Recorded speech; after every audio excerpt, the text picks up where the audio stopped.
For over 15 years, Saturdays and Illegal Curve have been synonymous with one another. With insight, analysis, and interviews regarding the Winnipeg Jets, the Manitoba Moose, and all around the NHL, here are Dave Manouk, Ezra Ginsburg, and your host, Drew Mindell. The Illegal Curve Hockey Show, presented by Play Now, the official sports betting partner of the Winnipeg Jets, starts now. Good morning, Winnipeg. Good morning, Manitoba. And for all those joining us live on our social media platforms, we say good morning, universe, and welcome to the Illegal Curve Hockey Show with Dave Manouk, with Ezra Ginsburg. I'm your host, Drew Mindell, here for the next couple of hours to talk about the undefeated Winnipeg Jets, looking to make it 8 victories in a row as they'll do battle later on tonight against the Calgary Flames, a similarly upstart team to begin this 24-25 NHL season. Gentlemen, good to see you both. Exciting Saturday on tap. You got the Jets, you got us in the morning, you got the Bombers in the afternoon, you got the Jets at night, then you got the post-game show to follow. Moose. Moose. Yours truly is doing color. I mean, a little shout out for your boy here, but whatever. Hit the Manouk Moose minute bumper already. We're only 2 minutes into the show, Dave, but let's get it going bright and early. There you go. Exactly. The Moose home opener as well. It's a big sports Saturday here in Peg City. Gentlemen, great to see you both. Ezzy, I had the great pleasure of seeing you last night in a social setting. Yeah. Dave, sorry to hear that you weren't invited. It's rare too that Drew and I socialize, but yeah, you didn't miss anything, Dave. No shout out. It's weird because I actually had anything better to do. No, you had to get ready for the Moose game this afternoon. I get it. That's true. That is true.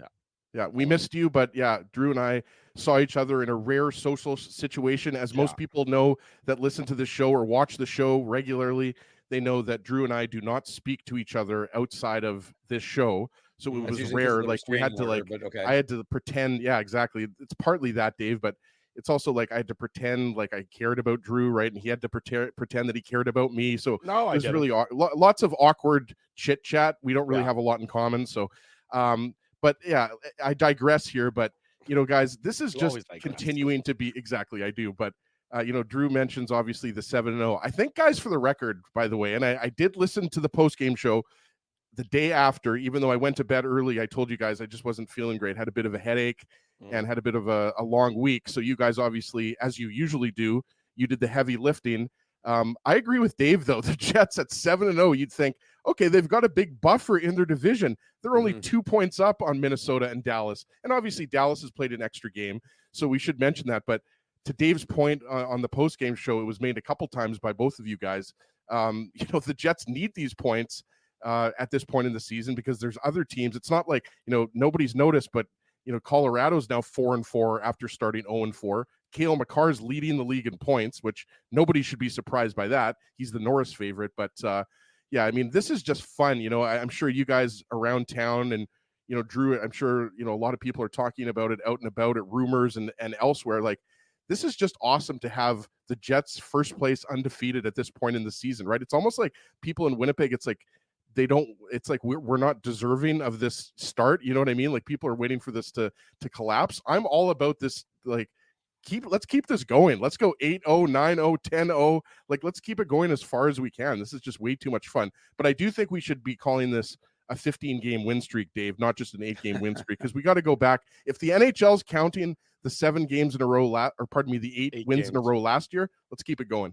That's what they do. They count last year's winning streak as part of a consecutive regulation winning streak. So the Jets are really only 3 wins away from setting an all-time NHL record. Cart before the horse. We won't delve too deep into that as the Jets have the Calgary Flames later on today, which of course will be a focus of this morning's show, Dave. But the Jets, they did it in Seattle on Thursday night. Not their best effort of the season by any stretch of the imagination, but they still managed to pull it off in overtime. They give up the 2-goal lead late in the third period, but they come back and they win it in overtime to stay perfect and move ahead to Calgary, where they will wrap up the 3-game road trip today against the Calgary Flames.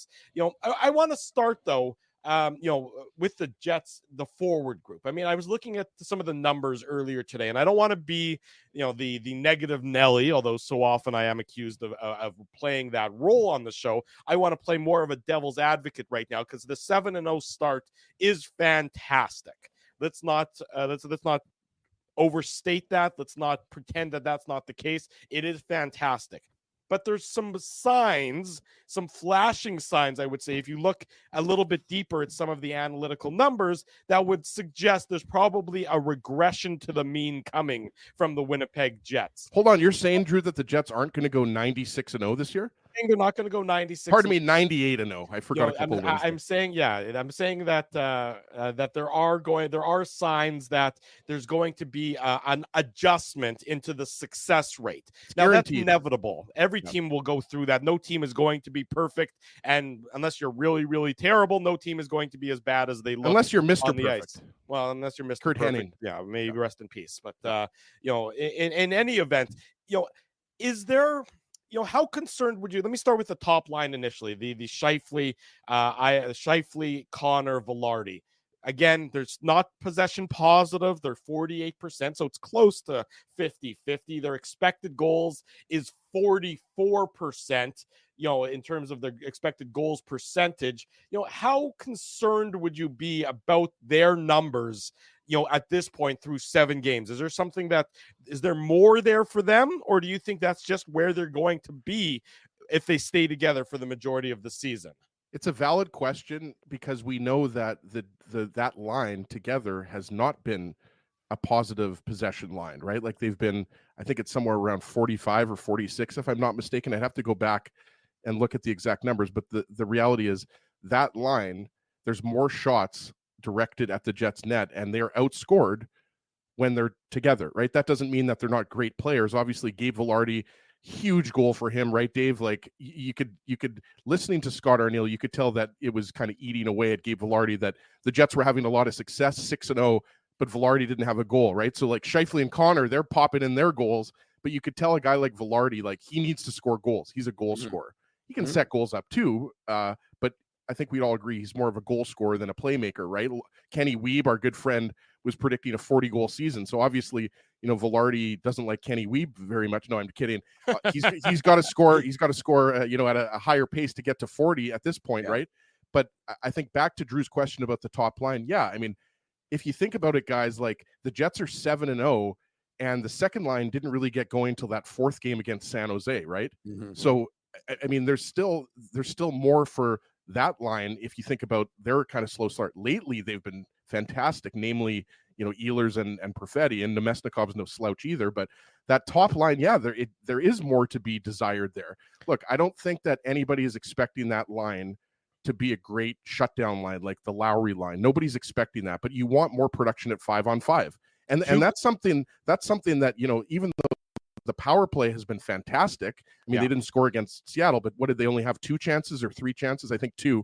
So obviously you only get a couple chances, and they scored right after the power play expired. Exactly. That's a good point. Yeah. Nino's goal was and the overtime winner came on a delayed penalty. So they did have an extra guy on the ice. But that's even more to my point. If I really want to nitpick you there, I can. Well, you're just adding to my point that the Jets have been, as opposed to last year, they've actually been very reliant on power play goals this year, right? Which is not a bad thing because special teams was something that everyone, noted as going to be a key to the Jets season. And so far, both the power play and the penalty kill have been good. But I think, with the Scheifele, Velarde, Connor line, it's when the Jets aren't winning games, that's when you get a little bit more concerned because right now they're winning games.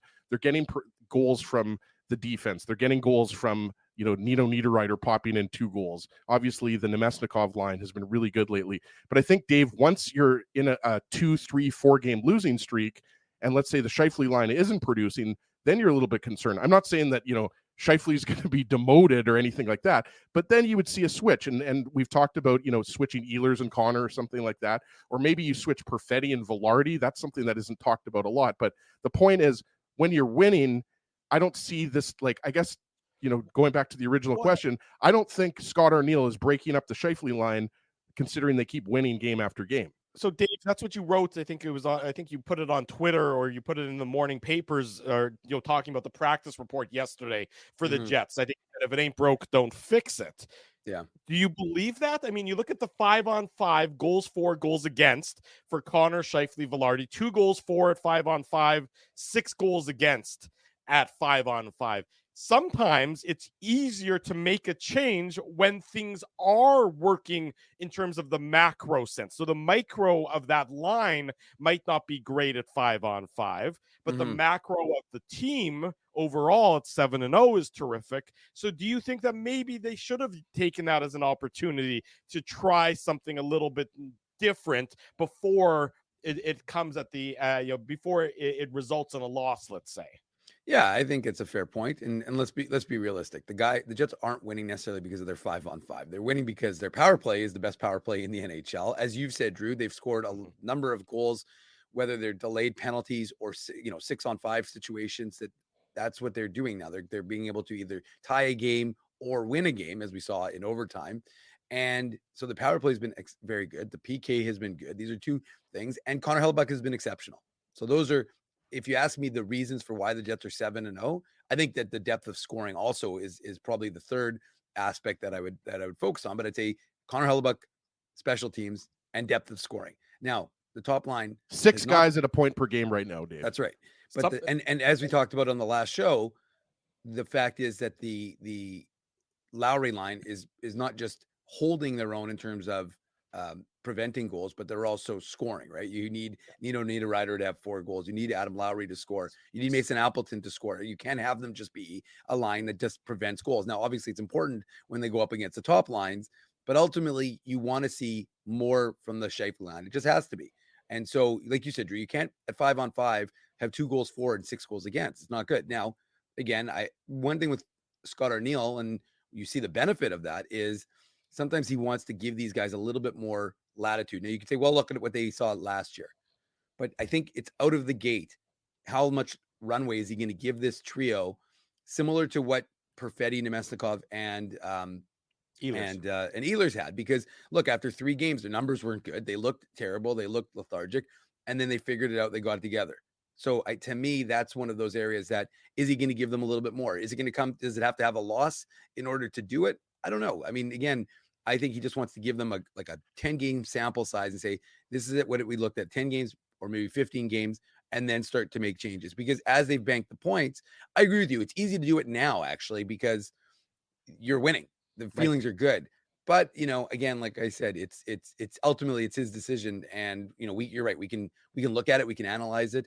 And when you look at the raw numbers, they don't look great for that line. So it would be natural to say, well, how can you offset things? But I think also his factoring is, if the second line or the Nemesnikov line is working well, do you want to make that change? So that's the other factor I think he's considering. And I just wanted to mention, sorry, Drew, one thing here, and this is courtesy of Connor Hrabchak, and I'm positive as Ruben knocks on the door here in my downstairs office and screams for me. Pretty sure you guys can't hear that. You're positive that you regret having children is what it is. Yeah. No. You're positive about. Best thing to ever happen to me, Drew. But right now, yeah, it's a little bit annoying because I can hear Ruben giggling, and I'm trying to keep my thought here. But this is courtesy of a tweet from Connor Hrabchak, and I was going to say, I know he won't mind me stealing this because obviously he's a member of Illegal Curve now, but he put out the not sure if you guys saw this, he put out the top 9 forwards ice time versus Seattle. And I thought it was interesting because Scheifele, okay, he led with just under 20 minutes, 19:45. Then you had Velarde at just over 17, Connor at 16.5.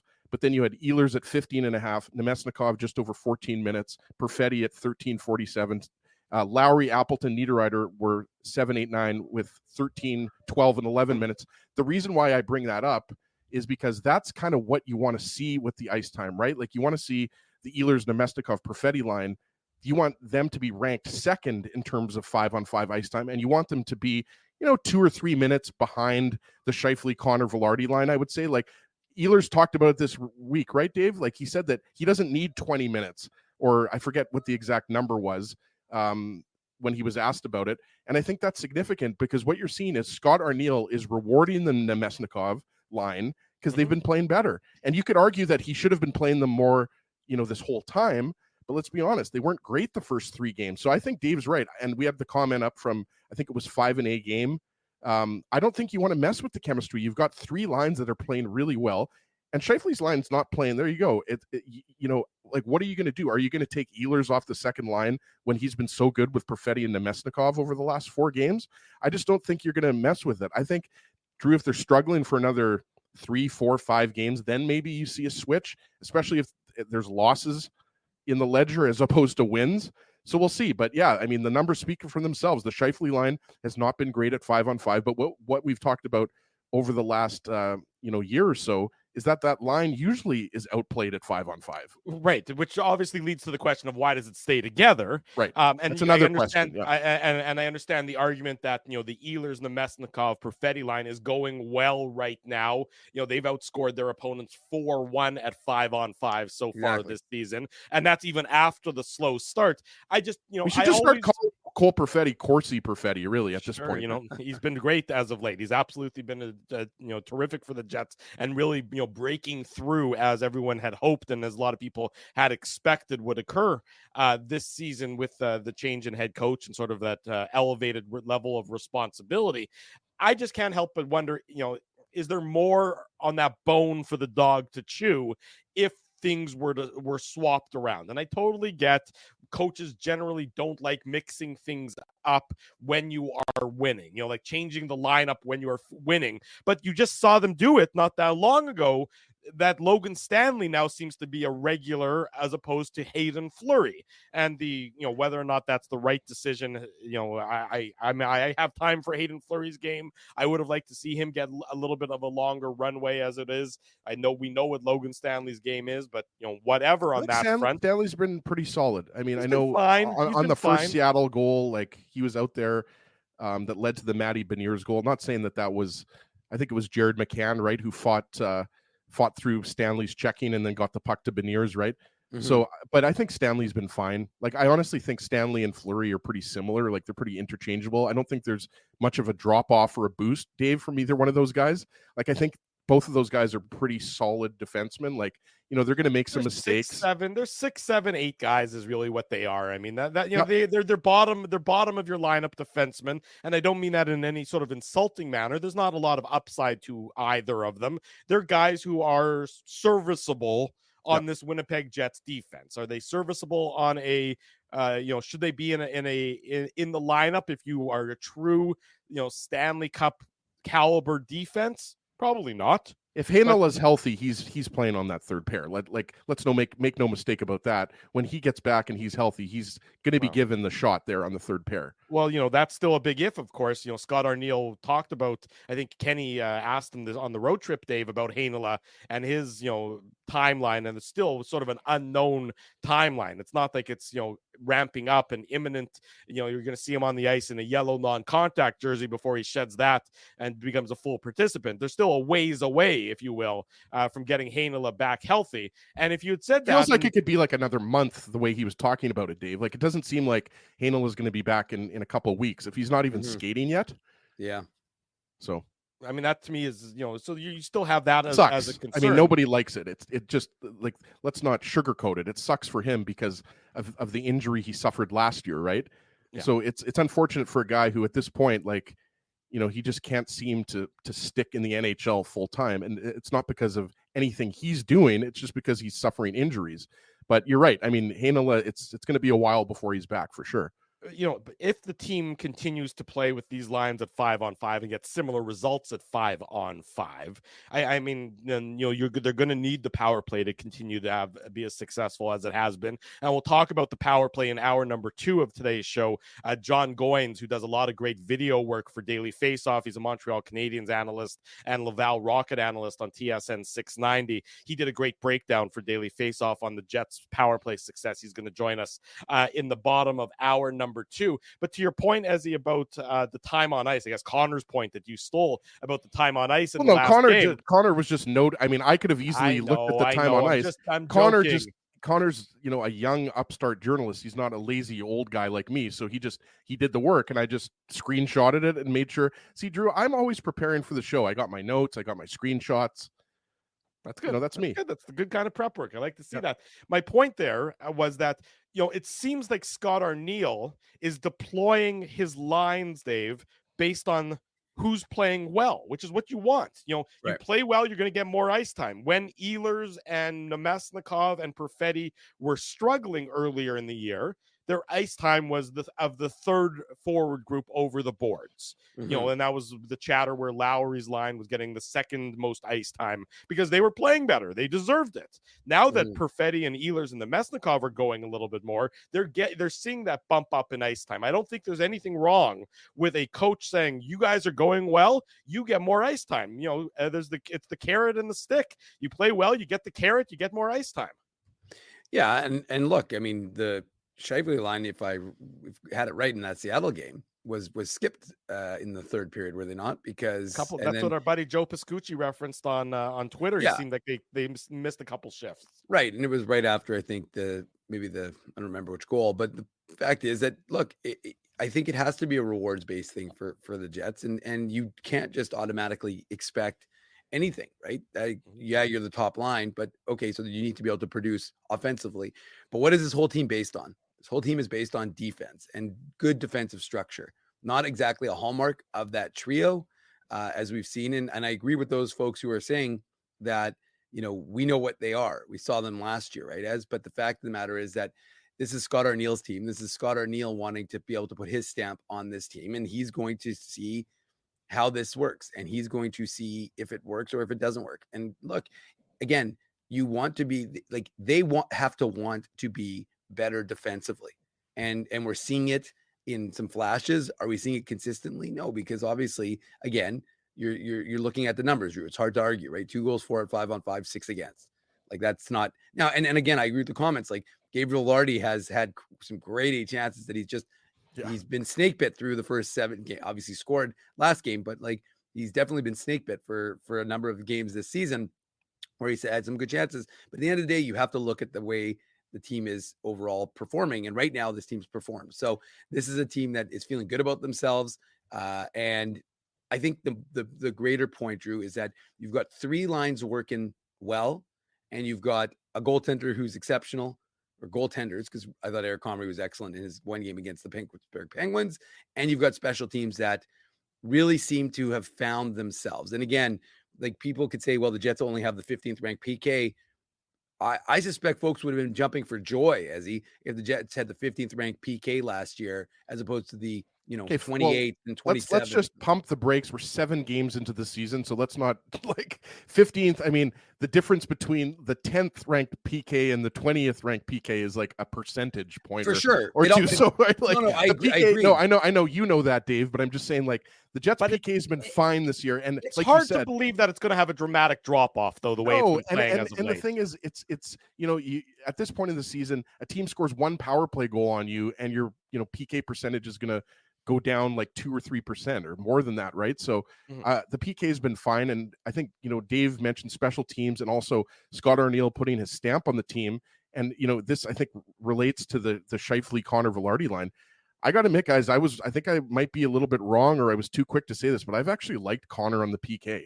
I know Scheifele's not playing on the PK, but I actually like, if Connor's going to be aggressive and use his speed and try to create turnovers, then I think I'm going to change my tune. And I always thought Connor would be more effective as a PK, a penalty killer as Scheifele. But I got to say, I don't think I have egg on my face or anything like that. I think. Well, you do. You had scrambled eggs for breakfast, though. That's the problem. You know what? That's amazing that you say that, because I always make my kids scrambled eggs on the weekends, and I made scrambled eggs today. It's one of the few things I can make, Drew. Scrambled eggs. I can, barbecue hot dogs, and I can make craft dinner. Do you want me to pull up some old video clips of you, or audio clips of you making food at 3:30 in the morning, like frozen pierogies in a frying pan or something? I have those handy. I was going to say, I'm pretty sure at my old house, I fell asleep while that pierogi was cooking. And it's amazing. Shout out to our good friend Hart, who like woke up at like 7 a.m, and there's like, why is there like a smoldering pierogi on the oven? Anyways, those were dark times. Let's it's fortuitous timing. This just came out courtesy Murat Atesh in The Athletic. It can sure be found on illegalcurve.com in the morning papers as well. And if it's not there yet, Dave is going to obviously have it there. This is what Scott Arniel had to say about Connor, Scheifele, and Velarde. Your lines change all year long. Even Leon Draisaitl and Connor McDavid don't stay together. When it comes to the big time, they go together, but at the end of the day, over 82 games, you're going to change your lines. You're going to have to trust your feel as a head coach. Is it time to make that change? Is it time to change it up a bit? And you're right. There is chemistry built. A lot of history that you see with great lines is there's always been two guys who make it work. So who are those two guys? Is it Connor and Scheifele? I don't know. Is it Gabriel Velarde and Scheifele? I don't know. That's part of what we've been trying to build. Injuries disrupt things sometimes, particularly with Gabe last year. And there's the human element. The players like playing with each other. They have a feel for each other. They make plays sometimes, and the only reason they get away with it is because they've done it a bunch of times. You're comfortable when you go into a high-pressure game and you know what your line mate is going to do. Sometimes there's that too. That's where I don't get carried away with analytics. That's Jets head coach Scott Arniel in an article that just came out this morning, courtesy of Murat Atesh of The Athletic. So some interesting comments there from the Jets head coach about his reasoning and his logic and his thinking when it comes to keeping that line together, as we've talked about for the last 27 or so minutes. You just can't, Dave, you can't have your top line outscored at 5-on-5 like this for a long period of time. It's just not sustainable. Like, I appreciate that answer. But your top line has to be a line that goes out there and at the very least, is giving you even possession at the very least, right? And you want it to be a possession positive line. And I think that's the issue. It's not, the Jets are still winning, and we're not, Drew, even though Drew's being a negative Nelly here, Debbie Downer, it's the reality is that line hasn't been lights out 5-on-5, but the reality is they're doing their damage in overtime and they're doing their damage on the power play, right? But I think it's something to keep a note of. Like, the obvious one is you switch Ehlers, and then most likely that you see the instant results with Ehlers, Scheifele, and Velarde. I mean, we've talked about this how many times over the years. Yeah. And the only thing I would add is I think that comment is consistent with what I think he wants to see, which is Gabriel Velarde out of the gate, like not going down in game 3 and losing whatever it was, 6 weeks, 8 weeks of the season to his injury. I think he wants to see what this starting runway looks like with Velarde, Scheifele, and Connor. So that to me is what I think we're seeing from Scott Arniel. That's what I said earlier in my answer. Again, folks don't have to like it, but he's the one who ultimately has to make that decision. So yeah, you do want to see that one line being, again, at least even. But I suspect, again, like that was the thought process behind it, and it's kind of confirmed based on what Murat is reporting there in that story. There you go. When we come back this morning on the Illegal Curve Hockey Show, our good friend Kelly Moore, broadcaster extraordinaire. You know him from the Jets games on CJOB 680. The official scrum starter. Yes, exactly right. Kelly Moore going to join us next on the program. Drew Mindell, Dave Minuk, Ezra Ginsburg. It's a Saturday morning. The Illegal Curve Hockey Show. It's brought to you by Play Now. Learn to bet with Play Now, the official betting partner of the Winnipeg Jets. Sign up and get up to $250 in bonus bets. Conditions apply. 18 plus. Enjoy responsibly. Don't go anywhere. Much more to come on this Saturday morning. We want to thank you for not betting with Play Now and choosing our illegal gambling site instead. Because we couldn't afford things like this without your money. So much of your money. Now you might have questions like, do our profits benefit your community? No. Or bet with Play Now, Manitoba's local legal and secure gambling site. Dining, entertainment, parking, and convenience, all in one spot. City Place is located in the heart of downtown Winnipeg, attached to the Canada Life Centre. Whether you're working, living, or out for a night in the downtown, make City Place your go-to destination before or after the fun finds you. Lunchtime, game time, anytime. Visit City Place at 333 St. Mary Avenue, next to Canada Life Centre. Holt Dental, the new official dentist of Illegal Curve, has a philosophy rooted in 2 unyielding principles: genuinely caring about patients and providing outstanding service. Being a patient of Holt Dental means more than just checkups and treatments. It's taking the time to listen and talk to each patient so they can achieve the best long-term health, functionality, and aesthetics for their teeth, mouth, and gums. Conveniently located at Grant Park Festival on Taylor Avenue, Holt Dental is dentistry of the highest quality in a comfortable and relaxed environment. For more information, visit holtdental.ca. Oh, and there's plenty of free parking at the front door, too. Celebrating its 40th year as Winnipeg's home for stand-up comedy, Rumors Restaurant and Comedy Club has recently been named Canada's top comedy club and a top 5 comedy club in North America. From birthday parties to date nights to fundraisers and everything in between, Rumors is your destination for the best and most affordable live entertainment Winnipeg has to offer. For more information on upcoming shows, Rumors' incredible promotions, and to purchase tickets, visit rumorscomedyclub.com. So you're a pizza person, you married a wing person, but somehow your kids are salad people. You can't pick your fam, but you can pick your BP meal deal, starting from $18.99 for takeout or delivery at bostonpizza.com.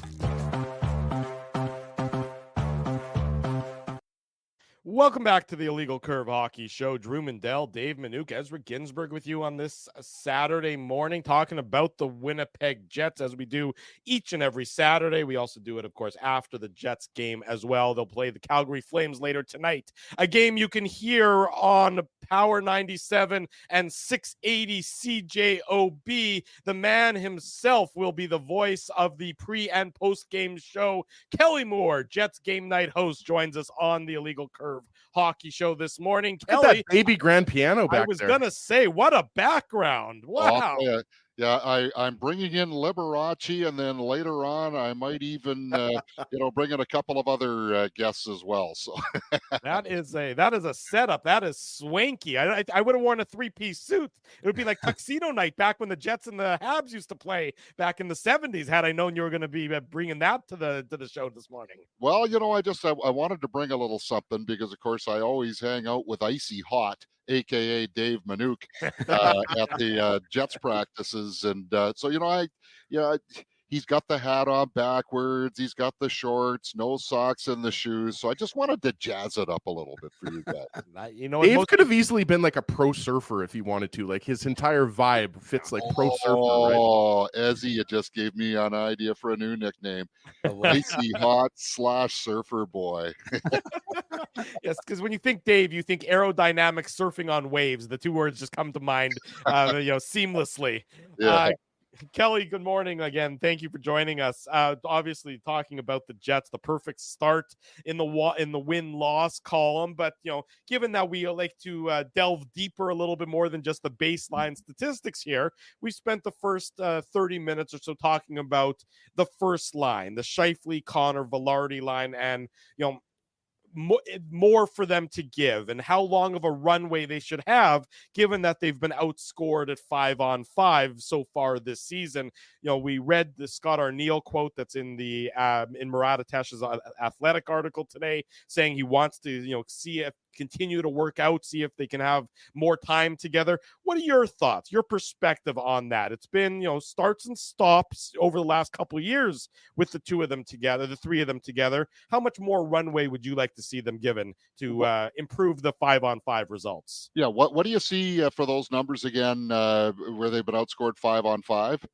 2 goals for, 6 goals against. Yeah, okay, so here's the thing. I think if you boil that down to home and away, they would be that would be almost even for at home, because on the first 2 games of this road trip, they have been they've been on for both goals against St. Louis that Brandon Saad scored, and 2 of the 3 goals against Seattle, not the tying marker. So I think one of the things that we also have to consider is on the road. Clearly, Scott Arniel doesn't have the last say on matchups, so they're out there against the opponent's number 1 line. AKA St. Louis. They were out there against the sod line for a lot of that game. Same thing against, the Beniers line in Seattle on Thursday night. So they're taking the hard minutes of those number one lines. And to me, that also creates a bit of a benefit for the Lowry line and also for the Nemesnikov line. And you get a purer matchup, fourth line versus fourth line. I'm not making excuses for these guys. If the Jets are going to proceed further, they have to be better. But I think we also have to provide some context to those numbers as well. And you guys might have done that, but that's certainly what I have seen, through the early part of this season. That's an interesting point you bring up there, Kelly, about, that they're losing the road 5-on-5 matchups because they're not getting the matchups. But what does that say about the top line, that they can't go head to head against opponents' top line? Or conversely, what does it say about opposing coaches that they don't mind matching up against the Jets' top line? They don't. And I guess the other part that I would say is that, there are always two teams out there on the ice. And when you're playing against best on best, the idea is to try to break even that way. And so, that line isn't getting credit, though, for the overtime goals that they've manufactured, or, in this case, a delayed penalty type goal. So to me, that's the other thing you have to weigh into this as well.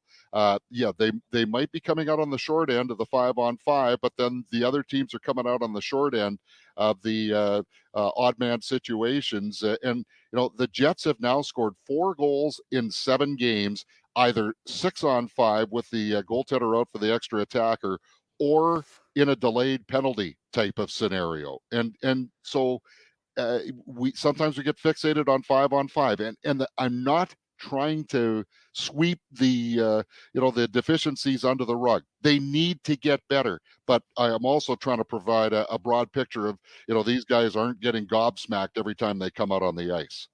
I think that's a lot of good points that you make, Kelly, and that's part of the reason, or your points are the reason why I don't think that we're going to see that line broken up anytime soon.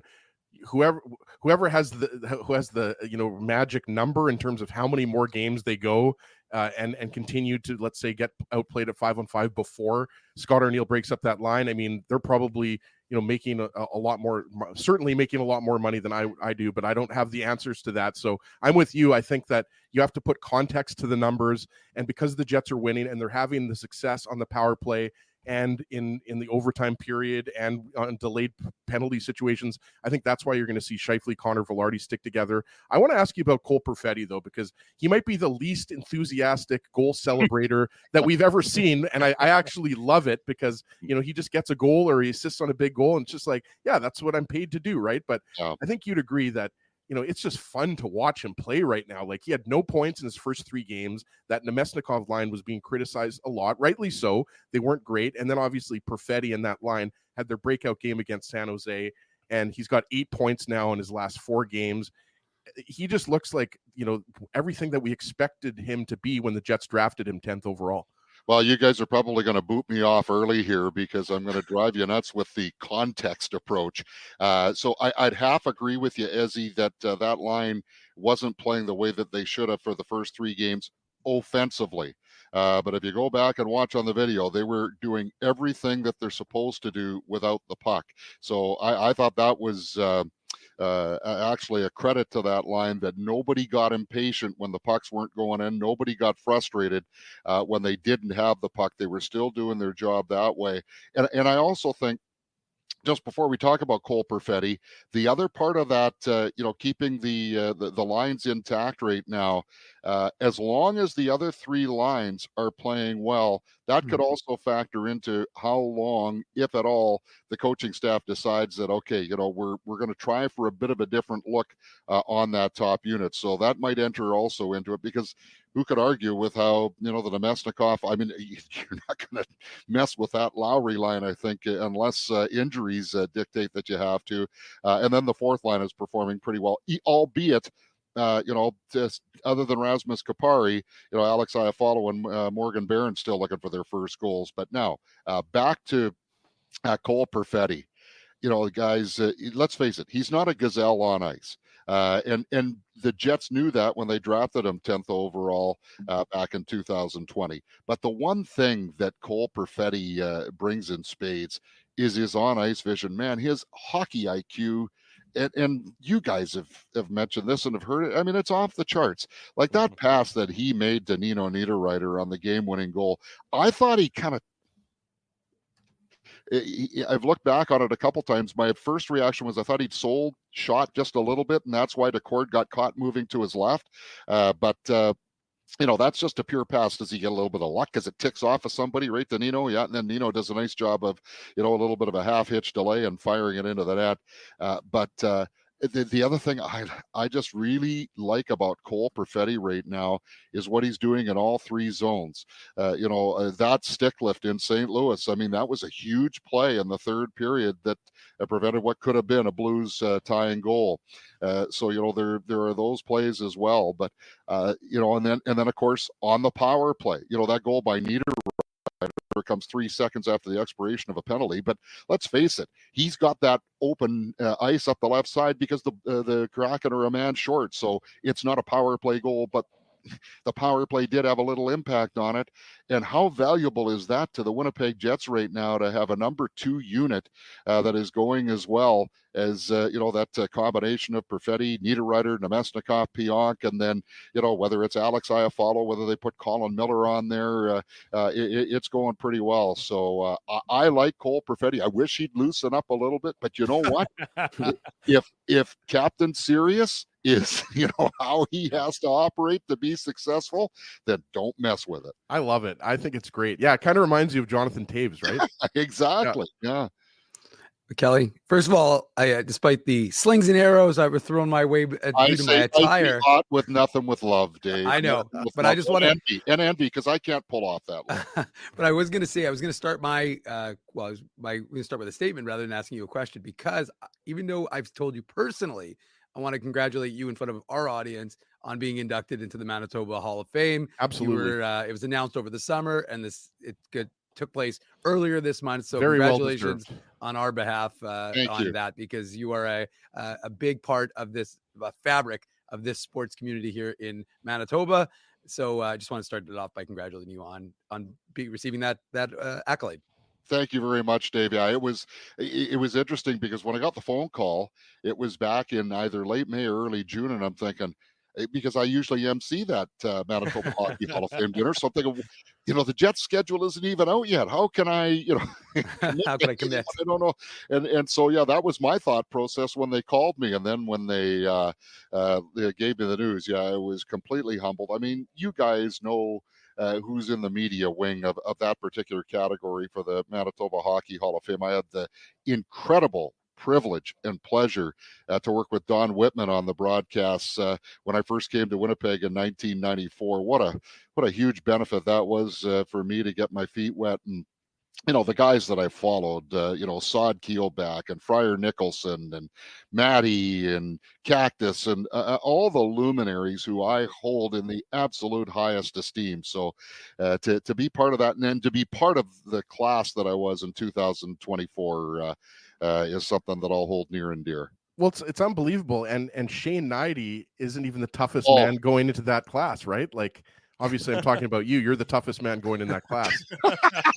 Hey, listen, Ezzy, you're going to lose a lot of money if you bet on me coming out on top of nines. But you know what? The sheriff, he was the only one that didn't have either a written speech or notes for his acceptance speech, and pulled it off incredibly.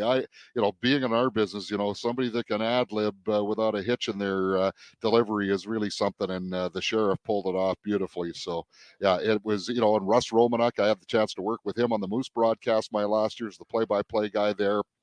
The late Wayne Descour.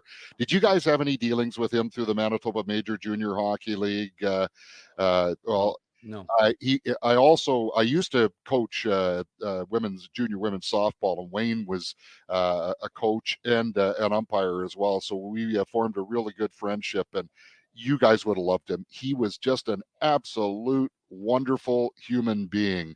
And Laurent Kerbrat in Saint Laurent, who slept in the rink so that kids would have ice up in that area of Manitoba, the first ever winner in the grassroots category. Like, just such an incredible. I have heard of him through Hockey Manitoba, Kelly. Yeah, I have just he's the man in Saint Laurent. I mean, there's no other way to put it.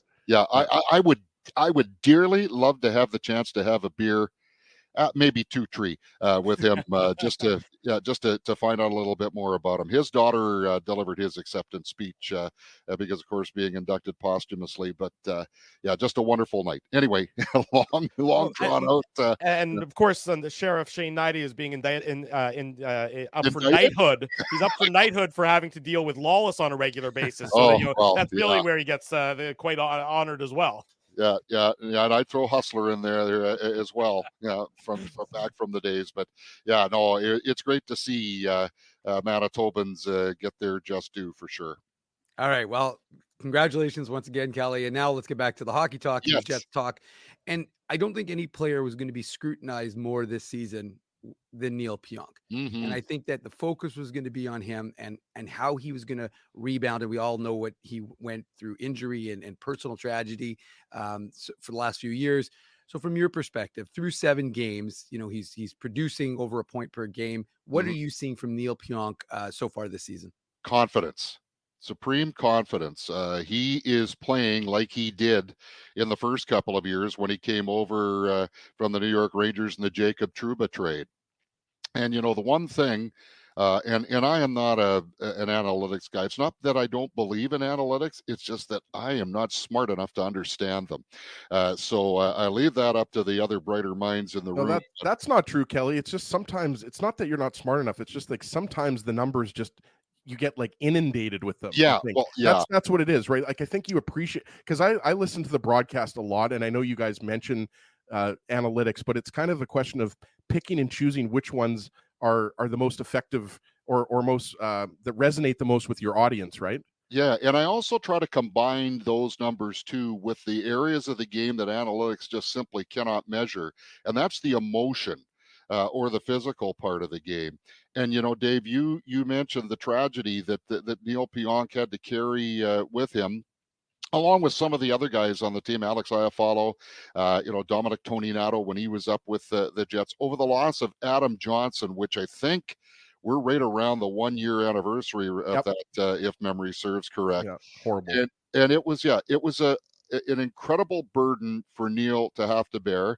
And Dave, you were there when Scott Arniel, I think it was either after day 1 or day 2, where he talked about Neil playing through some kind of a foot injury last year that certainly had an impact on his performance. And so I think you measure those things, and then the impact that now becoming a father, just a few weeks before training camp, he and his wife celebrated the birth of Stevie May, their little daughter. And I think that is also factored into how Neil has played. Just that's from the non-tangible emotional side of things, because this guy has always been capable of it. You just wondered what some of the factors were that were holding him back. But I mean, getting up into the rush, and he and Nikolai Ehlers are having a little bit of fun right now over that overtime goal in Seattle. Did he touch it or did he not touch it? And we even had Neil on a post-game show. I can't remember. It might have been after the San Jose game. I'm not sure, but he talked about how I know it was on a Mason Appleton goal, and he pointed back to Mason and said, "That's your goal." But he said, those forwards are always fudging and chiseling for assists and goals. So they're having some fun with it. But the bottom line is, both of those goals in particular, who's in front of the net, providing traffic, taking the eyes away from the netminder? It's Neil Pionk. How many times have we already seen in 7 games this year, guys, where that offside D-man is rushing up to join the play, and the team that's defending don't pick up on him, and so a good scoring chance is created. So I think he's doing a fabulous job that way. But what I'm even more impressed with is how he and Dylan Samberg are operating inside of their own zone. It hasn't been perfect, but it never is for other teams either. But they haven't let those imperfections become too costly. So I think Neil Pionk's one of the big stories of the first 7 games of the season for the Winnipeg Jets. I would agree with that. Kelly Moore is our guest on Saturday morning's edition of the Illegal Curve Hockey Show, discussing the Jets and the Flames later on tonight. A game you can hear, of course, on 680 CJLB and Power 97. Big day for you good folks at CJLB. You got the Bombers as well, this afternoon in Montreal. So you're good thing you got both AM and FM airwaves to keep everybody happy later on today, Kelly. Yeah, and digitally too. We've got the Moose on CJOB.com for their home you opener. Need to have some standards. Well, there he is. Sake. You just let anybody on there. I see Dave Surfer Boy all over. Color analyst today, Kelly. Color analyst alongside Daniel Fink. How about tomorrow when the game's on CJOB? It is. I've been bypassed tomorrow. Daniel knows which games to put me on the big time and which games not to put me on. So I'll take the home opener as a compliment, though. Right on. There you go. Yeah. Kelly, you mentioned him in his sort of start to the season as of late. Another guy, Pionk in a contract year. Ehlers in a contract year as well. I mean, the depth when it comes to the prospects for the Jets are at the forward group, the guys who are, knocking on the door to become NHL regulars. We know the names. Training camp was not that long ago. We remember them trying to crack that glass ceiling and become NHL regulars.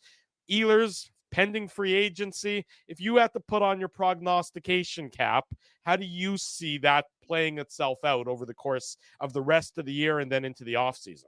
Well, there's been a couple of, as you well know, fellas, Nikolai has kind of slammed the the lid on any kind of talk about that, just saying that, I don't have anything to report. And he probably is telling the truth there.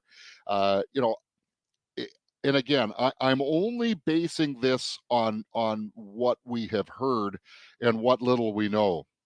But one of the things that Nikolai has said is, you guys know how much I love here. You guys know how much I have enjoyed, being with these guys for a lot of years. And these guys being Connor Hellebuck and Mark Scheifele and Josh Morrissey and Kyle Connor, the core group that have received extensions and are going to be here for the long haul.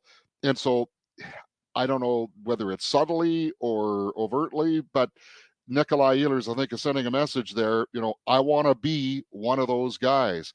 And you can only have so many of those guys. You can only tie up, so many contracts where guys are going to be playing into their late 30s. So I think there's probably still a little bit of a discussion going on as to whether, okay, from the Winnipeg Jets perspective, is this someone that we need to commit to 7 years for? And keeping in mind, Nikolai is only going to be 29 in February, so 7 years would get him into his mid-30s rather than his late 30s. But he's also going to be in a group that's all going to be in that same time frame. Especially, I'm expecting Morrissey and Connor will sign one more long-term contract each before they're said and done. So that's a lot of people to have there.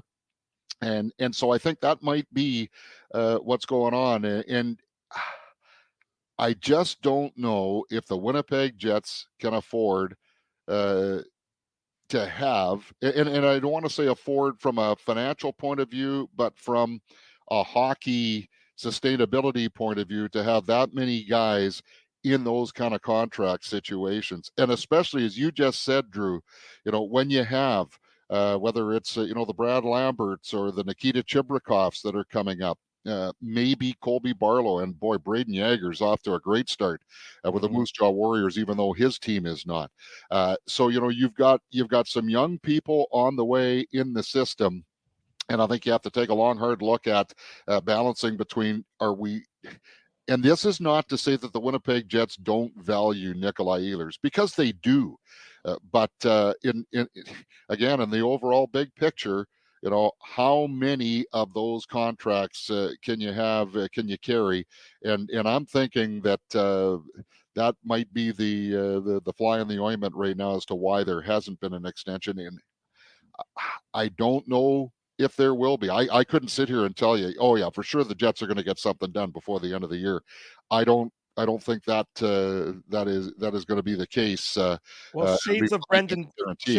Shades of Brendan Dillon, where you had the sort of the internal replacement coming up in Dylan Sandberg. Yeah, and at some point, Elias Solomonson. It might not be this year, but before that contract has expired, in the second and third year, that's when you would probably look at, Solomonson maybe being the guy that you bring into the fold. So that's the other thing we always have to take a look at too, not just the here and now, but 2 or 3 years down the road. Yep. You cannot prevent some of that young talent from entering into the lineup, because they're going to be ready. I mean, Brad Lambert is so close right now. Dave, you see him play with the Manitoba Moose. I think Braden Yager is going to be a real good player for this organization down the road. So that's the other part of it too. These contracts, if it's 6 or 7 years, which is what Nikolai Ehlers wants, it's what Nikolai Ehlers deserves. He's a phenomenal player, but I just don't know whether that's feasible with this organization. I think it's a lot of good points, Kelly, and you almost look at a team like the Toronto Maple Leafs, right, with all of their high-priced forwards. And as as I was talking about that, that's exactly what I was thinking. But it's true though, right? Like we know, everybody knows, the big boys: Matthews, Marner, Nylander, Morgan Riley, Tavares, right? Like. And you're right. And Neil Pionk, who we were talking about earlier, he's in the last year of his contract, right? Yeah. So's Mason Appleton. Appleton, right. So you're right. It's, and that's why, Kevin Shoveldayoff, Larry Simmons, like those guys get paid the big bucks because they have to figure out, okay, even with the salary cap going up, who can we afford not just next year, but who can we afford 2-3 years and you're going to benefit from having entry-level contracts, like you said, like Braden Yager, Elias Salamonson, Colby Barlow, Brad Lambert. Like these guys are all going to be in the Jets lineup sooner rather than later. So I'm with you. It's such a tough one. Like I could just, as you were talking about, I'm like, man, like, it would be unfortunate if the Jets can't re-sign Ehlers, but Kyle Connor's got 1 year left on his contract after this year. We already talked about Pionk and Appleton, and so it's going to be really interesting to see. And Cole Perfetti, after next season, I would suggest that you'd be looking at a long-term contract for him. Yeah, and he's going to be making a lot more money than he's currently making if he keeps playing at a point per game place, right? Yeah. I wanted to ask you, like, just to pivot a little bit and go back to Kyle Connor, because I'll be honest, I've been impressed with him on the penalty kill, and I wanted to kind of get your assessment, because obviously they've tried Connor on the PK in previous years, but I think you'd agree they've kind of gone away from that. But I think that can actually benefit him at 5-on-5. Like, what are you seeing? Because I'm seeing a guy, when he's aggressive and he uses his speed, he can really be effective as a counter attacker on that PK. Well, that play that he made on the third goal the other night, guys, that was absolutely superb, to steal that puck just inside the blue line and to be able to get it over to Scheifele along the left side and then back in front of the net, and it's behind Joey Decord. That was a superb play, and that's the one that we think of because it was so impactful. But he's been doing that since the start of the year. His backtracking, and I don't think it's just this year, but it seems more noticeable, maybe because it's with more frequency. And again, he's part of that top line that you guys were addressing that has been outscored 5-on-5, despite the fact that we are seeing more of a commitment from Mark Scheifele to play all 200 feet, and from Kyle Connor, and Gabriel Velarde came up through the Los Angeles system, so that's pretty ingrained in him. But they're playing, especially on the road, against the best that the other team has, so you're going to have some trade-offs there. But here's the other thing, for guys like Mark Scheifele and Kyle Connor, who might not be on the inside of the cut line for the Four Nations Cup, but clearly they're motivated by that. Right now, if I'm Billy Guerin, that who is making the decisions, or the final decisions, he's got his inner circle to chat about that. But boy, I think Kyle Connor would be a real appealing target to have on that Team USA for the Four Nations Cup, and he's playing like a guy who wants to be there because of his play over the 200-foot surface of the ice, and not just in the offensive zone, where he's been so impactful over the years for the Winnipeg Jets. Kelly, one player I want to key in on is Rasmus Kupari, because he was the big unknown last year. Of course, he suffers the injury, so he's rehabbing for the first part of last season. And of course, we saw him play quite a few games for the Winnipeg Jets. But you really got the sense in training camp as you were there every day. So you'd know that Scott O'Neill had a lot of opportunity, or saw a lot of opportunity for Rasmus Kupari, and wanted to give him that chance. So through the 6 games, because he sat 1 game for David Gustafsson, he has the 1 goal. But just from your perspective, what are you seeing from Rasmus Kupari? Because clearly your organization wanted him to be part of the mix. He wasn't just kind of a throw-in. What are you seeing from him so far this season? Yeah, I thought Dave, in training camp and even through the preseason, I thought if there was a player that was vulnerable to losing his spot on the team, it was Rasmus Kupari. But you cannot replace that speed. So I think that what certainly endears him to the coaching staff. And he's such a great guy. Even though things were pretty tough on him last year, always had a smile on his face. He's just one of those real likable dudes, as they say. But his work in the face-off circle has been really impactful. He's been up over 55%.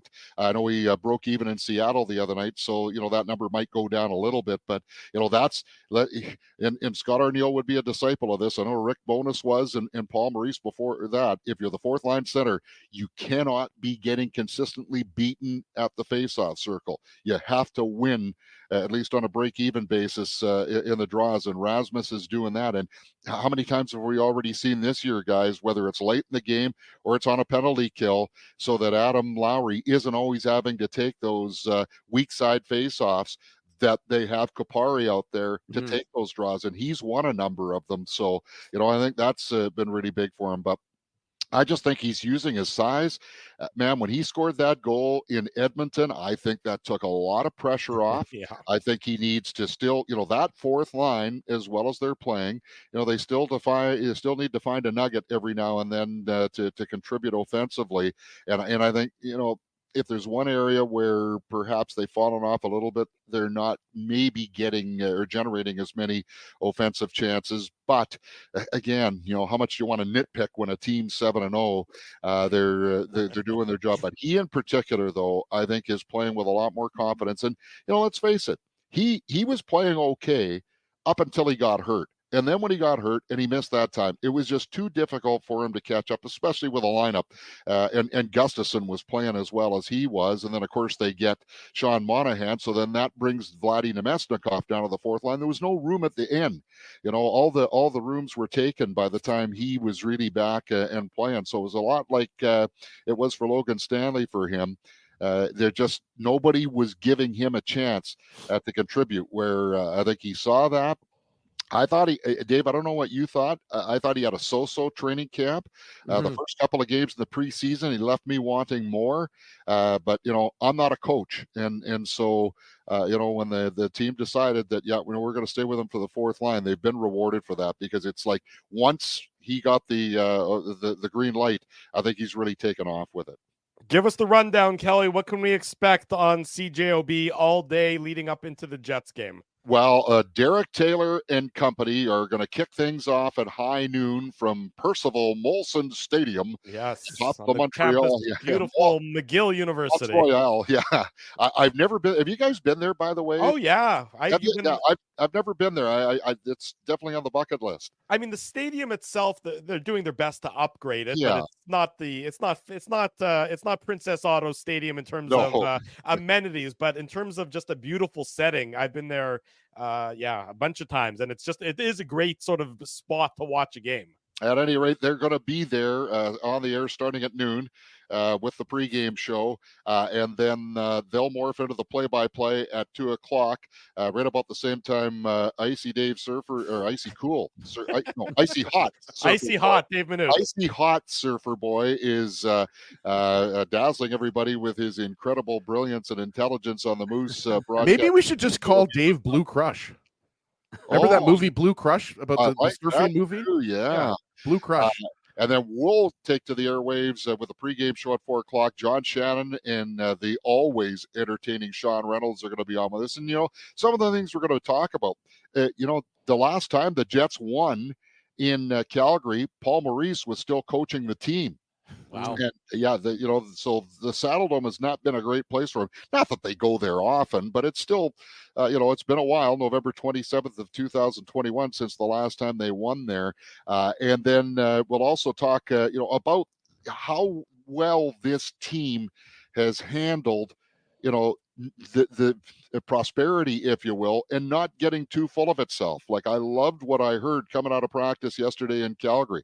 No one's fooling themselves about winning that 7th game in Seattle. They know they have to be a lot better tonight. So certainly, lots of topics to cover from that perspective. And then, of course, Paul and Mitchell will be on the air with a play-by-play at 6 when we morph back over to CJOB, because by that time, Garrett Taylor and company will have finished talking about a Bomber win or tie to host the West Final. It'll be a win.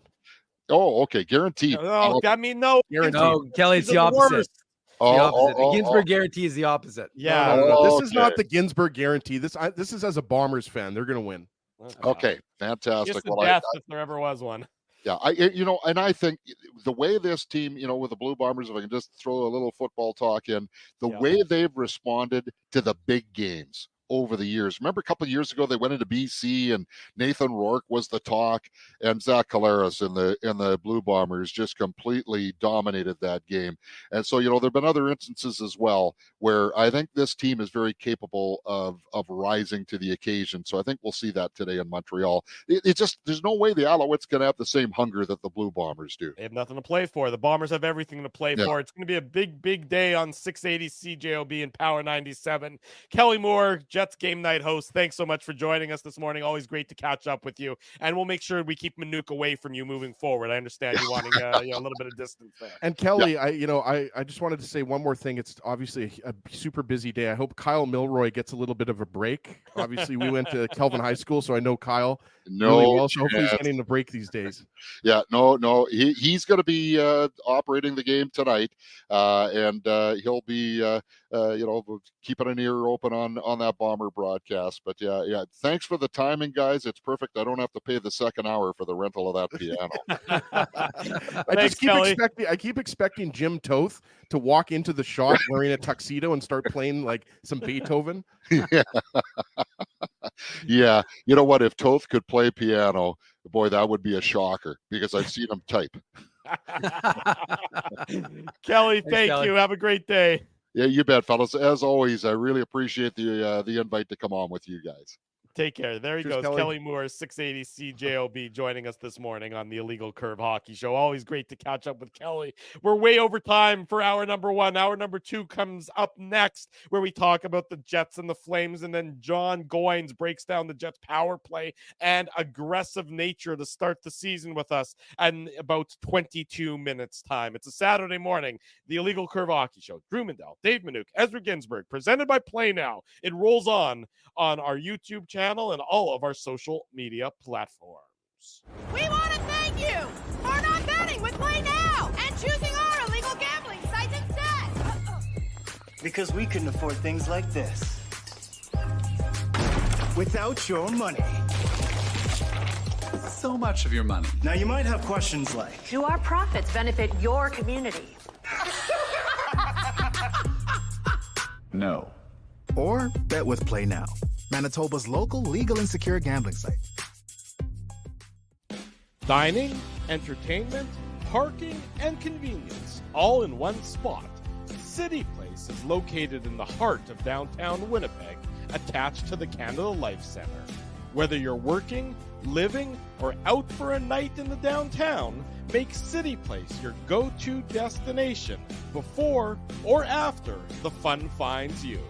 Lunchtime, game time, anytime, visit City Place at 333 St. Mary Avenue, next to Canada Life Centre.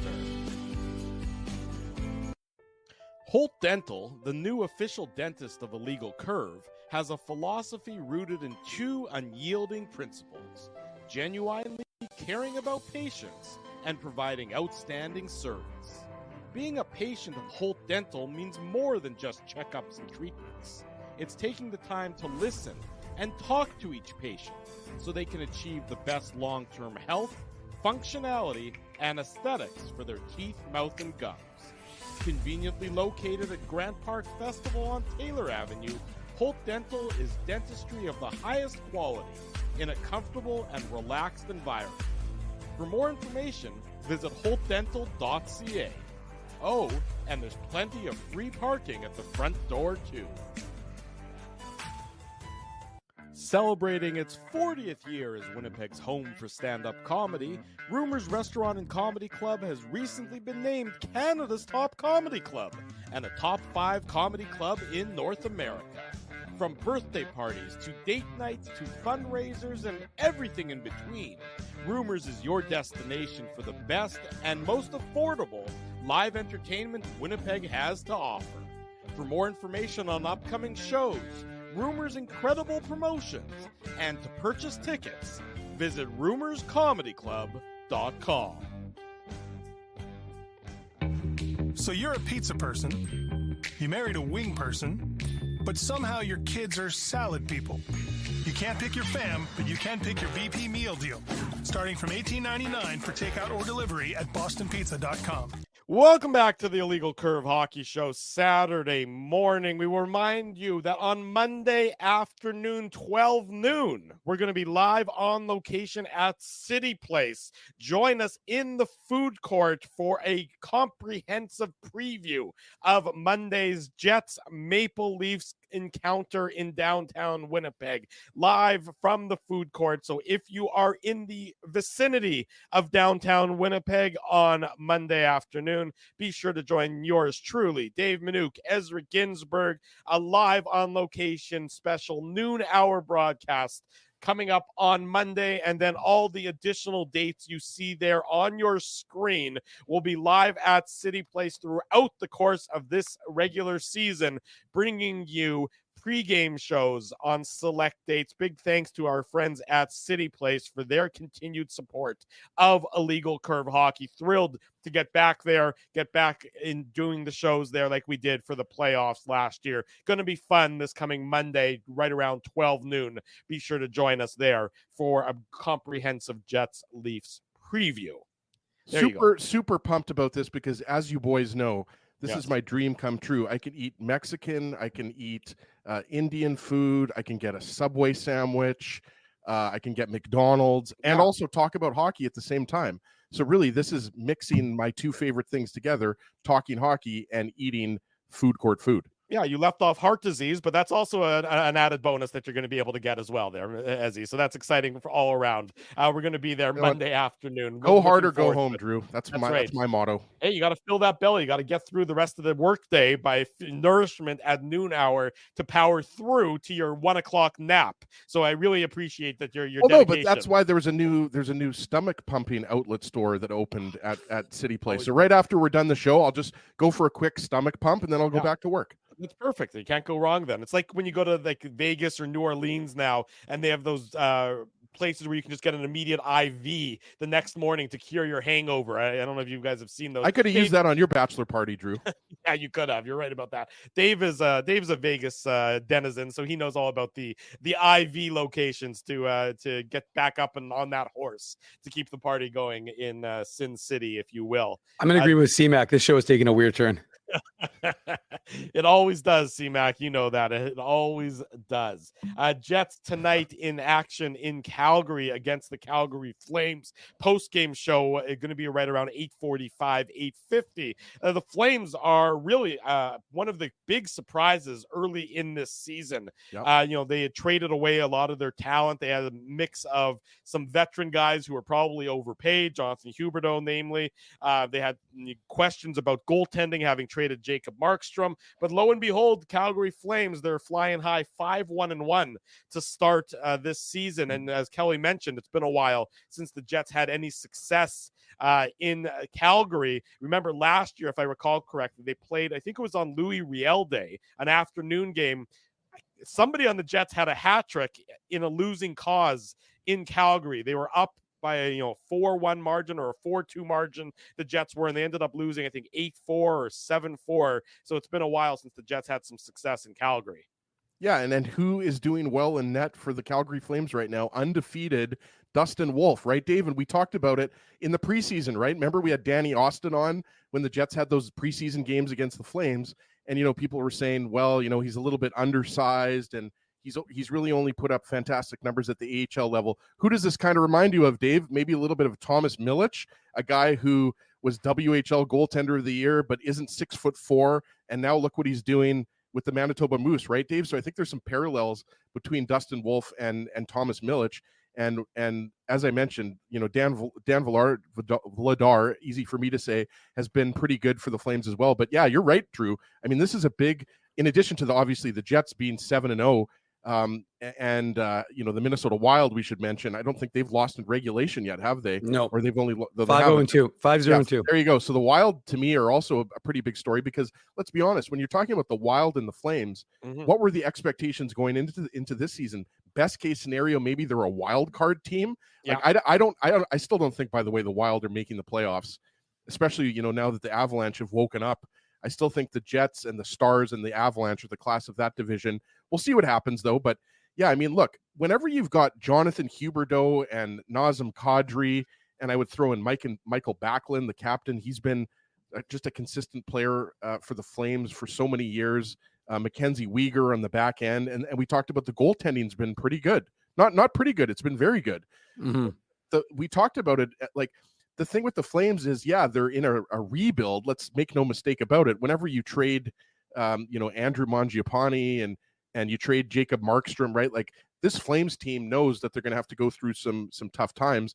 Connor Zary is a guy that I've always liked, former first round pick, right? I think he played for Kamloops in the WHL. He's got, I think, 6 points in his first 7 games or something like that, right? So the Flames have got a combination of good veteran players, and they've got some good young players as well. And so, I mean, it's going to be a big test for the Jets for sure today. I was right. It was Labor Day. Pardon me, Louis Riel Day last February, and the Jets did get a hat trick. Sean Monahan had a natural hat trick in the first period of that game. The Jets had a 3-1 lead. They ended up losing 6-3 after the Flames scored 5 on. Right, I remember that game. There you go. I got some things correct for once in my life. Go ahead, Dave. Look, the Flames are.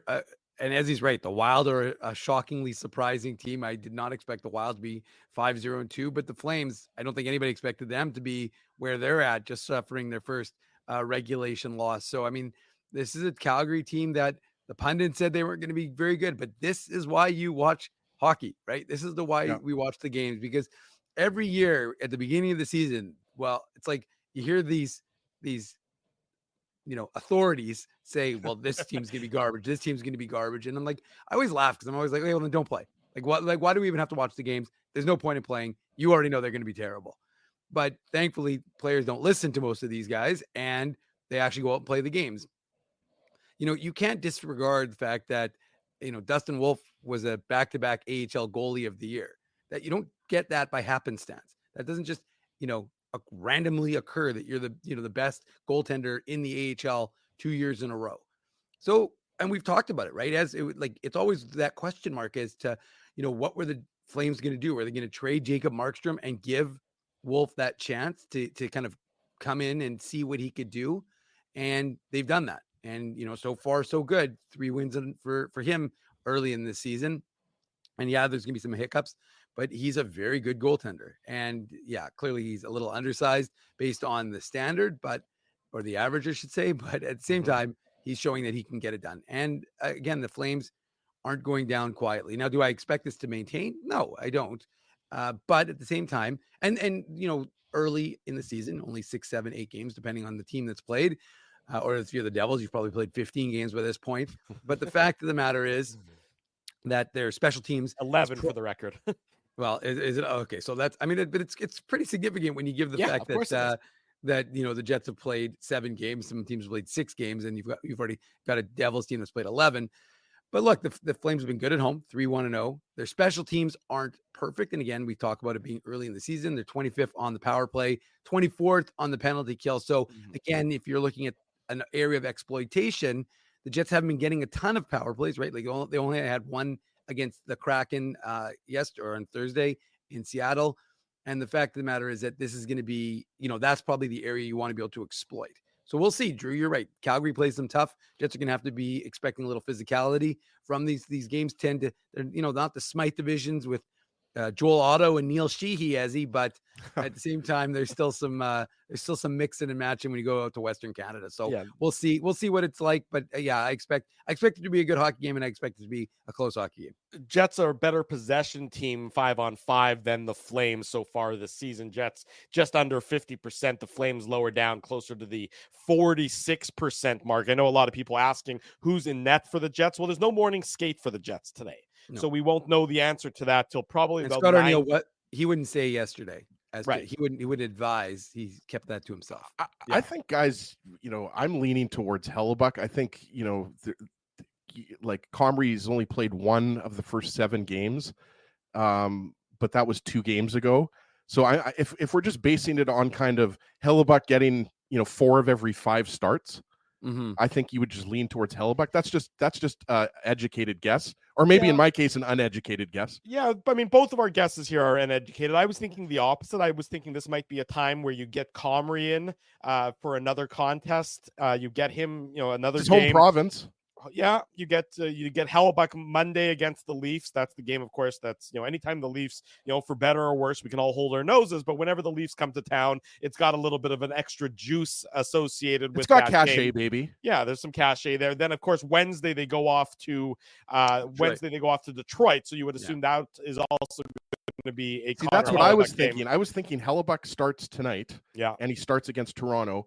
And then I think Comrie gets the Wings game. And keep in mind, there's a lot of former Jets on that Wings team. I think Hellebuck always gets his home state games. Though. That's what I was thinking. Michigan. Unless you're factoring the Eric Comrie revenge game against the Red Wings, we remember how exactly, he spent Drew. Thank you. 6 hours, I think, as a member of the Detroit Red Wings back in the COVID year when you had to carry 3 goalies and goalies were shuffled through waivers like nobody's business. But I wonder if there will be a video tribute for Eric Comrie in Detroit. that still goes down as one of the oddest, because I remember the Jets were able to claim Comrie back and assign him to. Well, sign him to the Moose, but there was something. Didn't the Oilers have him a little bit that year? No, Arizona. He went Winnipeg, Arizona, Detroit, Winnipeg. Yeah.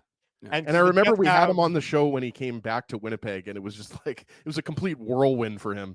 Didn't the Jets have Anton Forsberg for a while there as their third goalie? Good memory, Drew. Yeah, it was the COVID dark year. Times.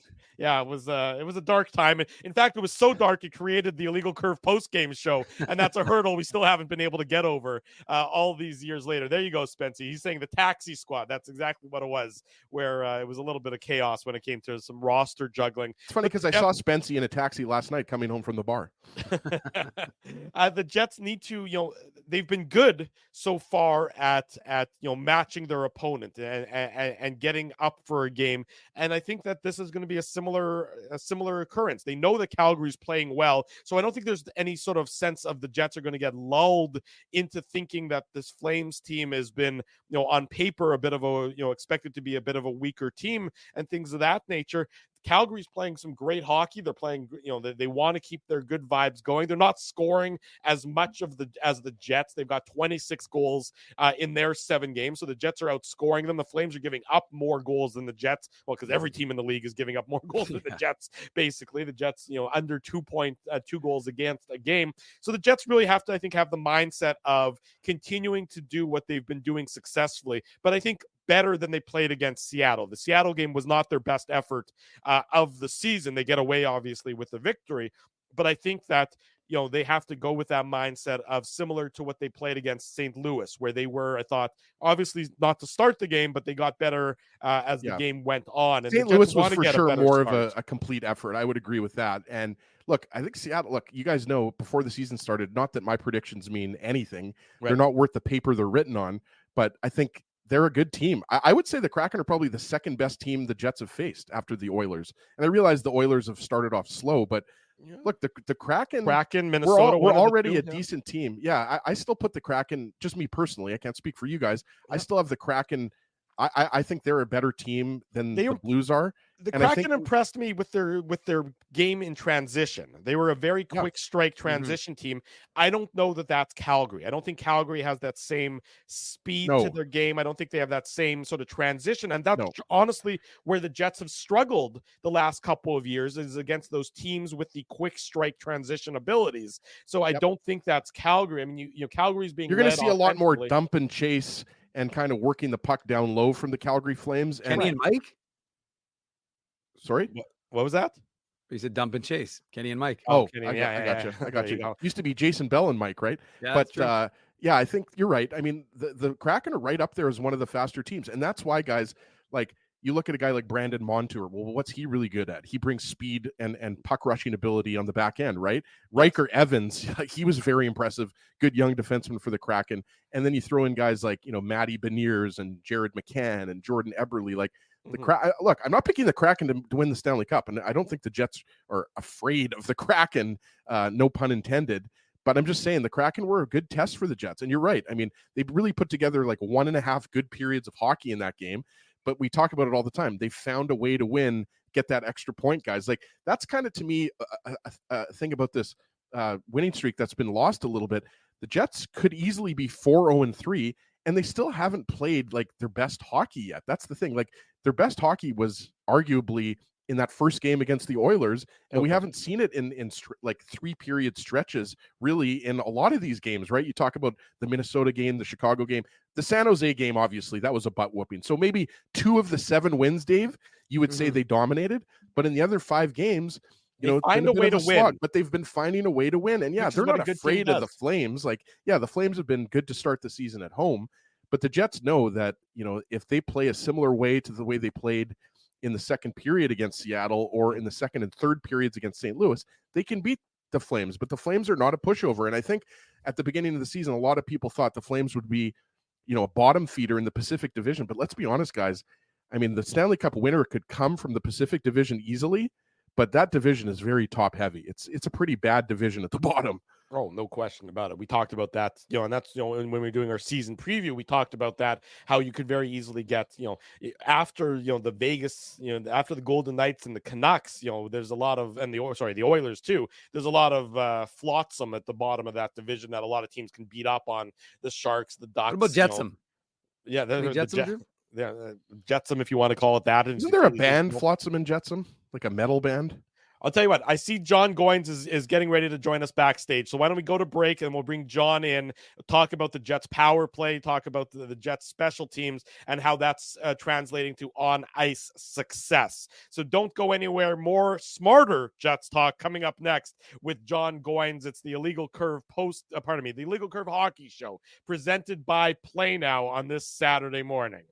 We want to thank you for not betting with Play Now and choosing our illegal gambling site instead. Because we couldn't afford things like this without your money. So much of your money. Now, you might have questions like, Do our profits benefit your community? No. Or bet with Play Now, Manitoba's local legal and secure gambling site. Dining, entertainment, parking, and convenience, all in one spot. City Place is located in the heart of downtown Winnipeg, attached to the Canada Life Center. Whether you're working, living, or out for a night in the downtown, make City Place your go-to destination before or after the fun finds you. Lunchtime, game time, anytime, visit City Place at 333 St. Mary Avenue, next to Canada Life Center. Holt Dental, the new official dentist of Illegal Curve, has a philosophy rooted in 2 unyielding principles: genuinely caring about patients and providing outstanding service. Being a patient of Holt Dental means more than just checkups and treatments. It's taking the time to listen and talk to each patient so they can achieve the best long-term health, functionality, and aesthetics for their teeth, mouth, and gums. Conveniently located at Grant Park Festival on Taylor Avenue, Holt Dental is dentistry of the highest quality in a comfortable and relaxed environment. For more information, visit holtdental.ca. Oh, and there's plenty of free parking at the front door, too. Celebrating its 40th year as Winnipeg's home for stand-up comedy, Rumors Restaurant and Comedy Club has recently been named Canada's top comedy club and a top 5 comedy club in North America. From birthday parties to date nights to fundraisers and everything in between, Rumors is your destination for the best and most affordable live entertainment Winnipeg has to offer. For more information on upcoming shows, Rumors' incredible promotions, and to purchase tickets, visit rumorscomedyclub.com. So you're a pizza person, you married a wing person, but somehow your kids are salad people. You can't pick your fam, but you can pick your BP meal deal, starting from $18.99 for takeout or delivery at bostonpizza.com.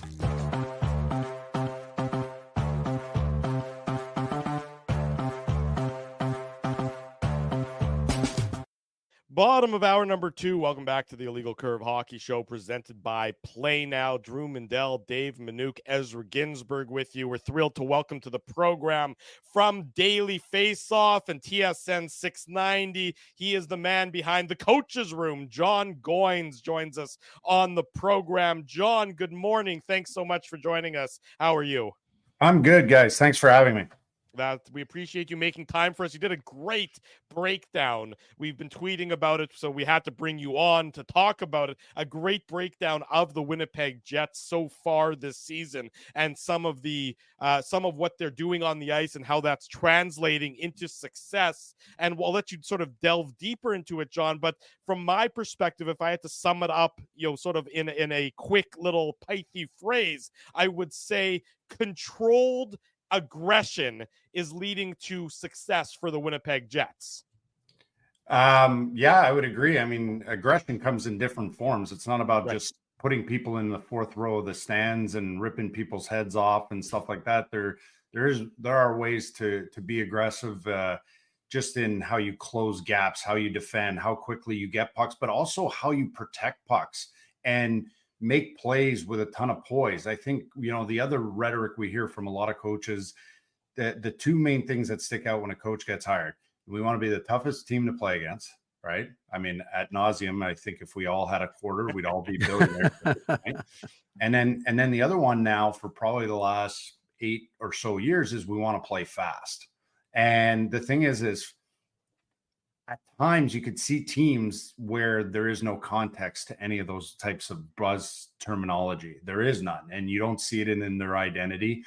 And it just lacks a lot of connective tissue from what was being presented in press conference to how they're actually playing, because playing fast without poise is a chicken with his head cut off. You're not making plays. You're playing fast. But what does that mean? Does that mean physical speed? Because at the end of the day, I look at it as, and I've talked about it with several people smarter than I am, like a Craig Button, for example. And I remember we bounced this idea around, was that, everybody says the players shouldn't think out there. And in fact, it's the development of technology, like your iPads, your phones, your computers, is the processor gets faster, which means what it sees or what it's, get the input that's coming in, they're able to process it that much quicker and react. But they don't react in panic. And that's the thing I'm seeing, especially on the Winnipeg Jets power play.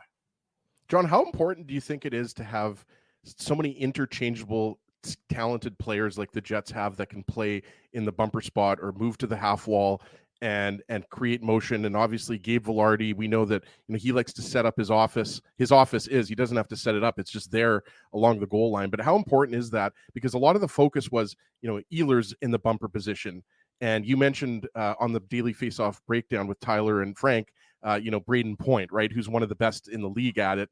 And Nikolai Ehlers said earlier in the season that, he wasn't familiar with playing that spot, but he would. It seems like to have Ehlers that can go in that position, or Mark Scheifele go in that position, I mean, it just keeps the opposition on their toes. And early on, I mean, the results speak for themselves, right? Yeah, and besides keeping guys on their toes, the other part is like, look, there's 4 of us. Let's say we just add a 5th player.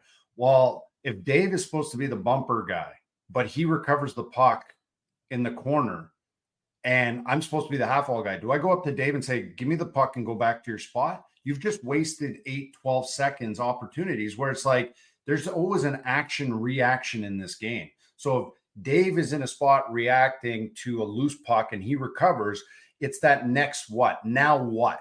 It's like, well, if I see the pocket of space and I'm, Dave is in that corner and I'm a righty and the net's here and I could fill that pocket, maybe we could get that quick strike. And it's all that I think sometimes we really just trying to force these guys to play robotic hockey, like X marks the spot, you stand here, and we're taking away all the instincts, and the instincts are what extracts the talent. It's not the other way around. It's not X's and O's that extract the talent and the skill level. So if we trust that the players understand the game plan and the concepts behind, say, a power play, and one of the major areas is create as many quick 2-on-1s as possible, underhandle pucks. We talk about Tampa. I've done other breakdowns where, and I mentioned it in the Jets breakdown, is underhandling pucks. Like the last year, New Jersey struggled on the power play because they would stick handle 45 times for every one pass. Whereas if you can actually have more passes per stick handle in a sequence, your opportunities open up quicker and with a higher level of quality. And if you can have that, plus interchanging players, understanding like, oh, I'm in Drew's spot. Okay, that's fine. Drew's going to go to another spot. And then the guys can move around. It was usually the bench for me. Yeah. But now you're letting the players make reads based on the instincts, allowing their processors to go, we see this is the output. And by doing that, you're speeding up how quickly you can create opportunities to score. And that's why I like to use that stopwatch element in my video breakdown, was even at 5-on-5 is how quickly they really act on a loose puck or at 5-on-5 on a breakout 200 feet away, and they go with that quick strike mentality. So they truly have context associated with one of the biggest buzz terms in hockey, which is playing fast. John, one of the things that I find interesting is that this Jets team is largely the same as what we saw last year. And yet last year, their power play was mid-pack at, bottom third, and their PK was atrocious. Whereas now, obviously, small sample size, power play top of the league, and the PK is in the middle. How long does it take, especially, like I said, with the same group, two new assistant coaches who are getting a chance from under Scott Arniel to kind of put their own stamp on this team? But how long does it take for a team to really adapt? Can it be done in a training camp and then, really take effect as we're seeing right now? Well, you got to wonder, with the fact that there wasn't a ton of turnover, you know that the best coaches at the highest levels are communicating with their top dogs in the off season. I think we'll start with there.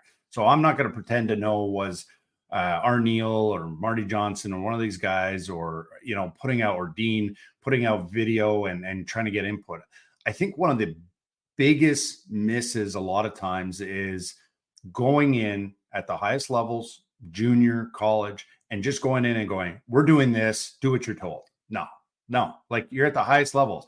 It's here's the plan, here are the pre-scouts, this is what I've seen around the league in terms of trends. What do you guys see? Because I'm telling you, Montreal, it took them a long time last year, a long time to realize that Monahan belonged in the bumper. And you guys know that as well as anybody, that the Montreal Canadiens power play did this, which is what made Monahan such a prized possession before the trade deadline, and what it did for the Winnipeg Jets power play. Right. And so there's an element of, you've got to create a partnership with these players. It's not like you just let them, here's the marker, here's the video, do what you want, but it's, let's create a partnership. I've done my work as the coach to present you facts, opportunities. What do you guys see? Then in turn, they participate in that discussion. They've got to come with tangible ideas. Now they feel like they have ownership. So when they aren't pulling their weight, it's them letting go of their ownership, as opposed to, the coach coming down hard on them. So now there's a pride element, like we own this power play. And I feel that that's what I'm seeing from the Jets. I don't know any of the behind the scenes, but they just seem, and again, this isn't against Bones or anybody else, but right now it just seems that maybe there's been some internal conversations about, getting them to have a little bit of input, because for years we know what the power play was. And Kyle Connor's played several positions over the years with the Jets. But now it's like, is Kyle Connor coming down on the left side? Is he on his 1T side? Is Scheifele in the bumper? I mean, Wheeler was on this side. Like it was at times too predictable. Mm-hmm. Now what it is the other part, and this is a term that I don't know if I've really come up with it, but I talk about absence of bumper. Right? So you see Edmonton does it. You'll see Nugent Hopkins in the bumper. He pulls out of the bumper. You see Draisaitl goes into a really low bumper. He pulls out. And depending on the PKs, because the diamonds, a lot of times they are trying to nullify any passes to the bumper. Well, if the bumper isn't there, guess what? He's probably dropped down and he's created a 2-on-1 down low, which is a key component. So that's what I'm also seeing. There's a lot of the examples I put in the video breakdown where there is no bumper. They're there for support, and then you go play a little hide and go seek, and then all of a sudden you move to another spot and you see them 3 down low. Well, how's a PK with 1D probably at net front because they're playing a diamond, for example? How are they going to box out or battle against 3 guys? So I think that there has been some sort of connection with the players to get a little bit more input, to pull out the instincts, let them have some ownership over it, because is it sustainable? It's not going to be this sustainable. That's for sure. Just like, do I think Buffalo 0% is sustainable? No, I don't think so. Do I think Edmonton staying in the bottom 3 of the league is just no? But last year also Detroit came out like a house on fire on the power play, and they did something that a lot of teams weren't considering. They were going back with 2 defensemen on their top power play, but a key for them was absent of bumper. They were underhandling pucks. They were moving pucks really, really quickly so that they could strike as often as possible. And I always kind of say is you strike, you recover, you repeat. You possess, and then you repeat. And at times when the quick strike isn't there, then you go to the possession mentality to create that strike, recover, repeat. And right now the Jets are really good at recovering pucks as well. Well, so let's talk about recovering pucks, because you're right. It's one thing to sort of get the clean zone entry, and the Jets have been pretty good at that as of late, especially when you have a guy like Nikolai Ehlers, who's a human zone entry. Kyle Connor, 5-on-4, pretty adept at getting zone entry as well. But the recovery of the pucks, what are you seeing that the Jets is making the Jets so successful at that aspect of the power play? Well, there's not one of these like, where did it go? Oh, there it is. Like it's really, again, going back to that processor. Like they process the game. It's almost like it's becoming a little predictable. If a shot's coming from which it is a lot at times. Like I learned a long time ago from a Craig Ramsey is, let's say a right shot at 5-on-5 sliding down the wing, and he's on the right side, right shot, left side, right? So so if you're someone that's on the ice on that line mate, and he's going to go with the big clap bomb, go to the weak side boards, right? Go to the weak side boards. You're keeping that puck in, and then you can create something. So there's a certain amount of, they're making just great reads that seem predictable to them. That's so they're quick on pucks. Even if the PK is maybe even slightly ahead of them, they're closing that. And then it's how everybody else reacts. So if they win a battle, they could almost blindly rim it behind the net to the weak side because they know they have an outlet. At times, if they're being squeezed on the boards, they have a guy just behind them where they can blindly pop it into a pocket of space, which again creates that quick strike. So it starts a lot of times with that lowest man, whether it be a Velarde, whether it be who's on the second one net front. I'm trying to think. I know Iafallo's around. Nino Niederreiter.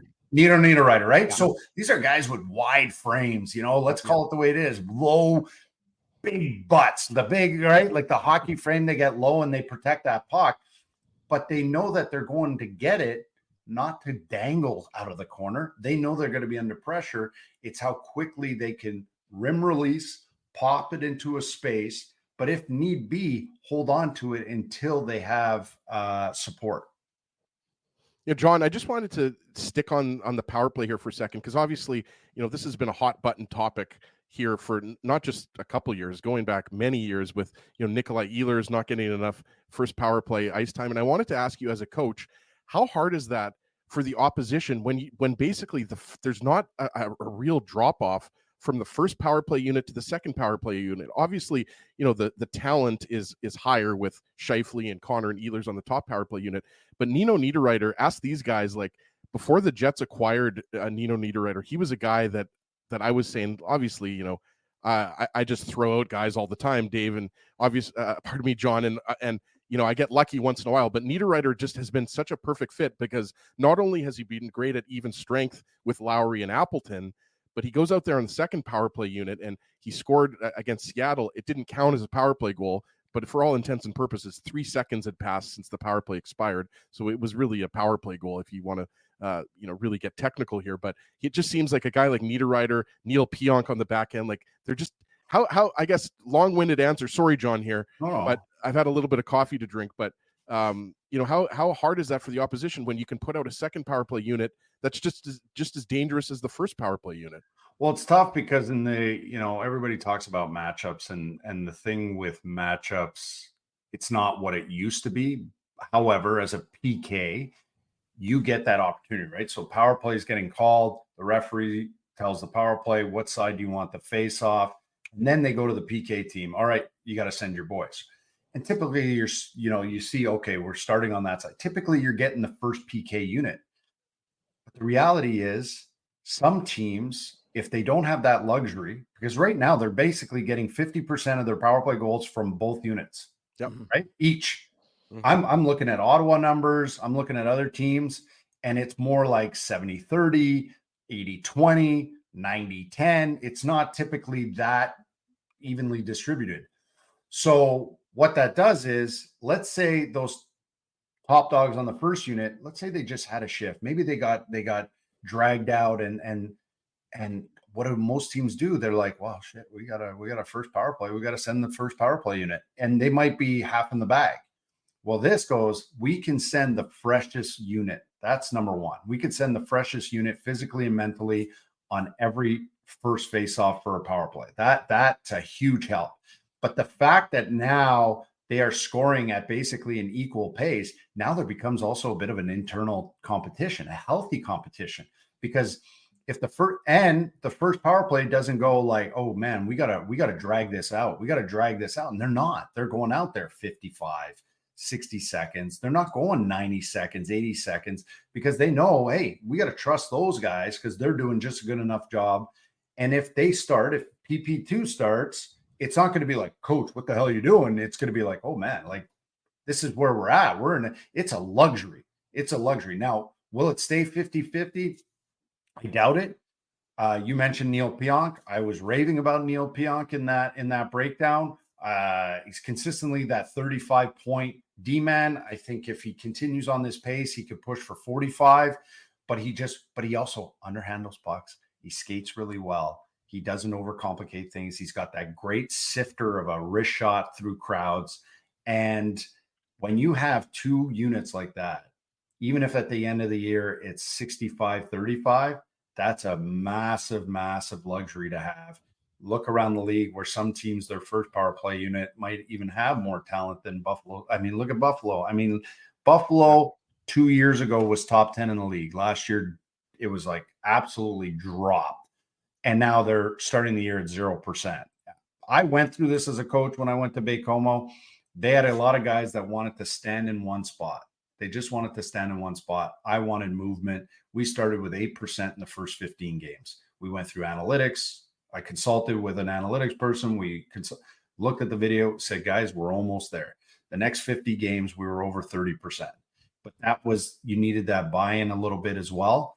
But the thing is what is sustainable, what isn't? But I never had that luxury of having – the last time I had that luxury, I was coaching the Lac St. Louis Lions, my last year midget AAA, and 6 of those guys were drafted in the NHL. So that's a hell of a luxury to have, and the Jets have it right now. That was what I was going to ask you, John, is do players want movement on the power play, or do they prefer more of the stationary setup? Like, do you have to get buy-in from players to have that free-flowing approach, as you just referenced with your time in Baie-Comeau? I think they've got to understand, it's know when to hold them, know when to fold them. There's times when you need movement, and there's times where you could be maybe a little bit more static.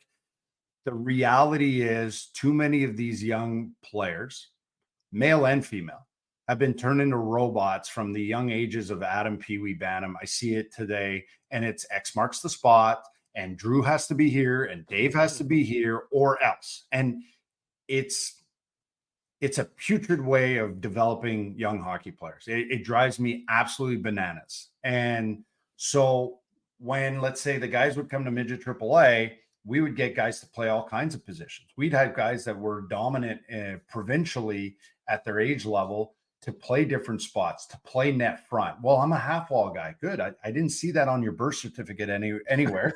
So guess what? I had one player he's playing at RPI right now. He was very much like a Kyle Connor. I hope not like a Drew.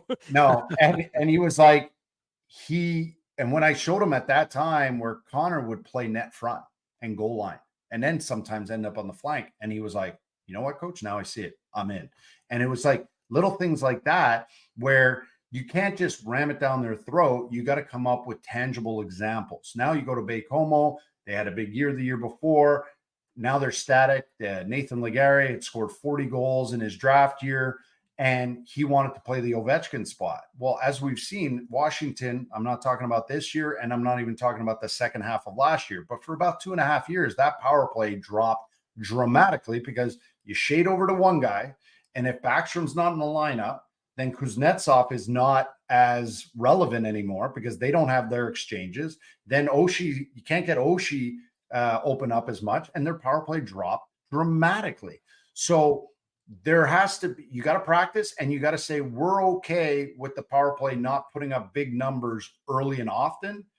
Just trust that there's times that we're going to have to get a movement. You're going to have to be on your forehand sides coming downhill. You're going to have to be on your 1T sides. We could have one guy on his forehand, you've got to work through it. But I think one of the biggest hindrances is from Adam, Pee Wee, Bantam, midget, and even junior. We turn power plays into robotic systems versus letting these guys extract their talent through instinctual reads and having a good pre-scout.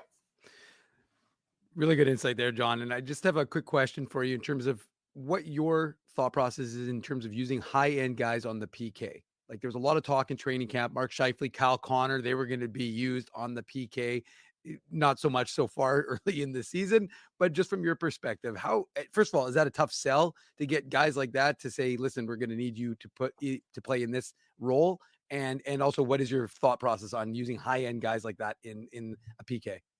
Well, I think that there's definitely a balance right off the bat. So if your team is undisciplined in a particular night, or typically an undisciplined team, and you take 3, 4, 5 penalties, and you're not a team where your skill guys play a lot of power play, penalty killing, they could rot on the bench.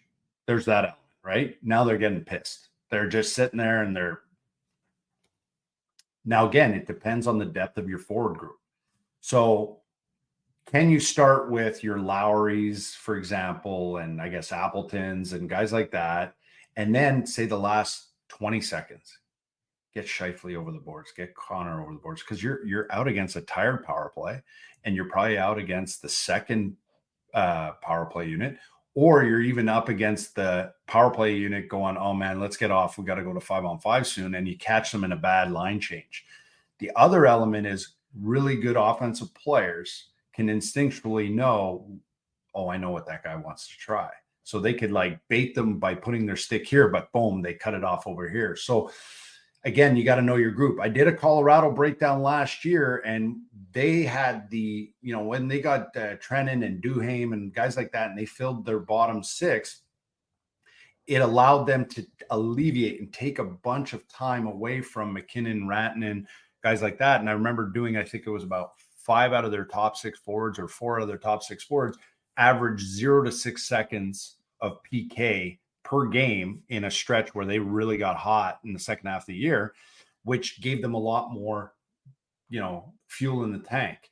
So I think it can be a game to game basis, but I think that talented players who have, really fast and quick processors with great instincts should be used on the PK, but also you don't want to overtax them. You see it with some teams in the NHL, a guy is first PP, first PK, you see it on defense, blah, blah, blah, blah. And what happens by the third period, they're making silly mistakes they otherwise wouldn't use. So in there is a balance, but I think those top guys always have to be ready to PK, because you might be late in a game, you might be down by 1 and you got a PK, but you might also need a goal. You're not just going to throw a guy over and he has no clue what to do.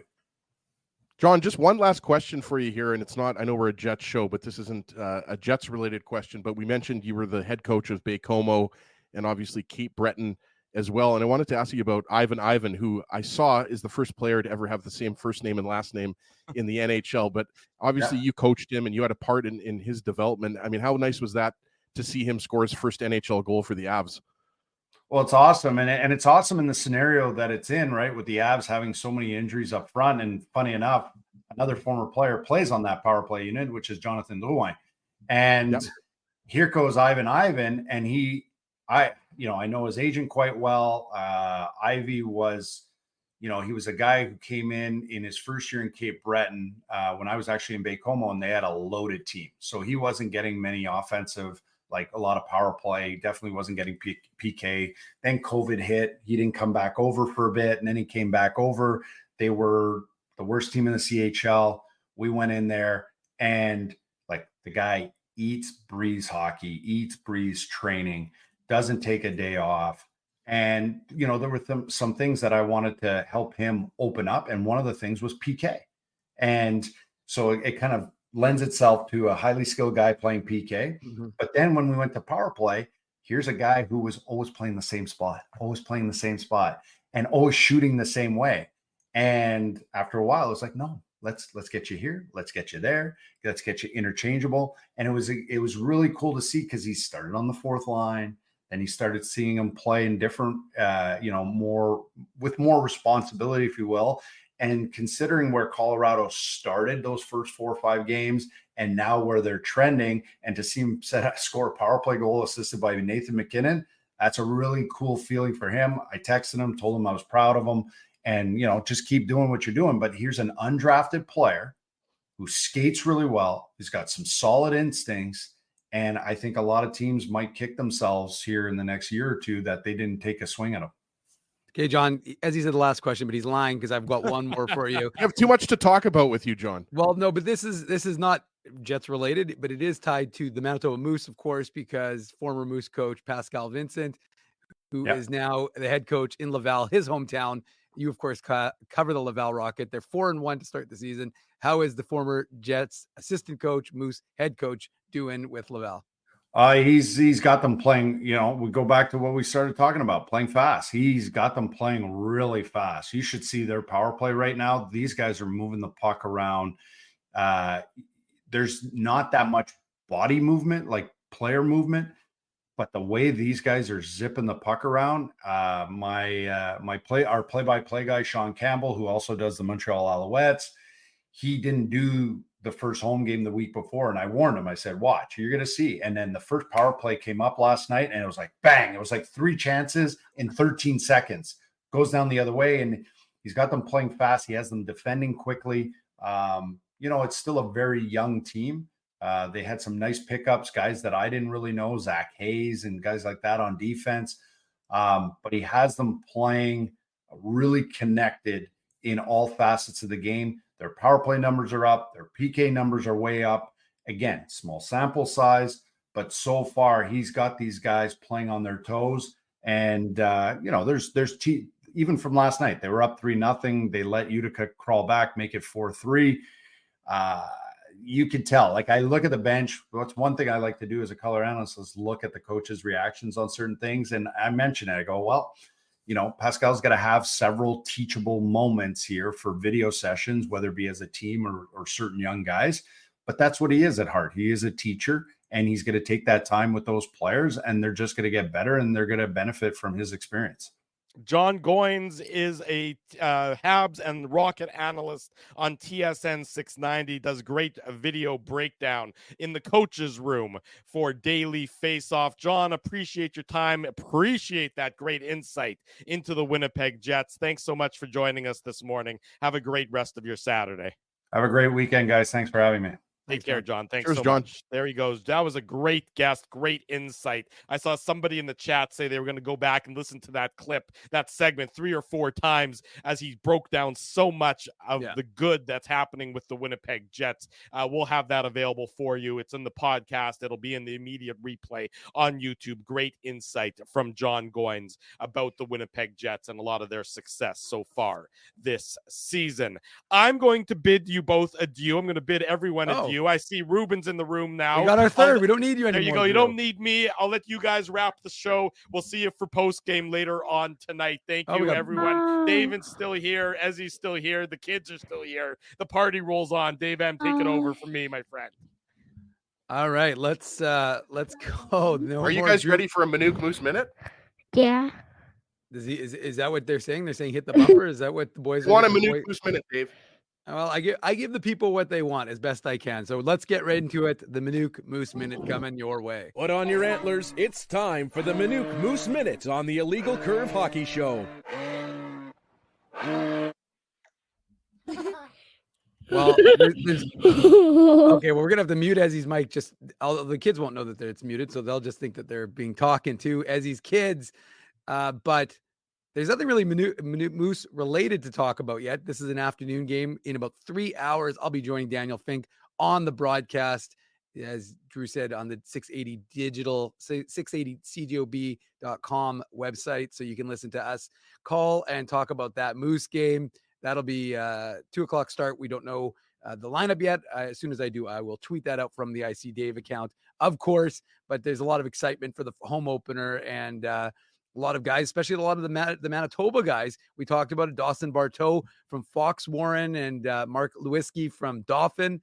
Those are a couple of Manitobans, and they talked earlier this week about how important the Moose are, Ezzy, and how growing up, I should say, how important the Moose were to them. So you'll get to see Brad Lambert, Nikita Chibrikov, Elias Salamonson, and all the rest of the Jets prospects this afternoon. Well, we don't know the lineup yet, so that's who we think we're going to see to this afternoon. But it should be a lot of fun, and we've already given away 4 tickets in the Illegal Curve Zone to one lucky IC subscriber. And guess what?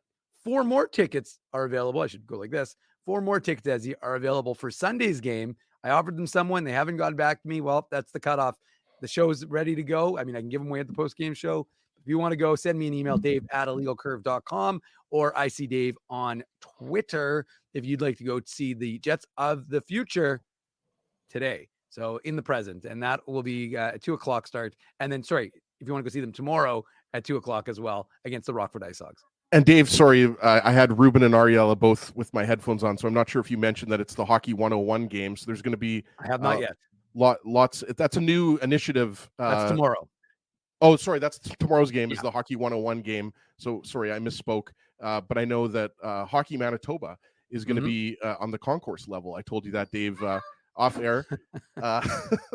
Ruben's back. Hold on, I'm going to lock the door here for the last minute of the show. There we go.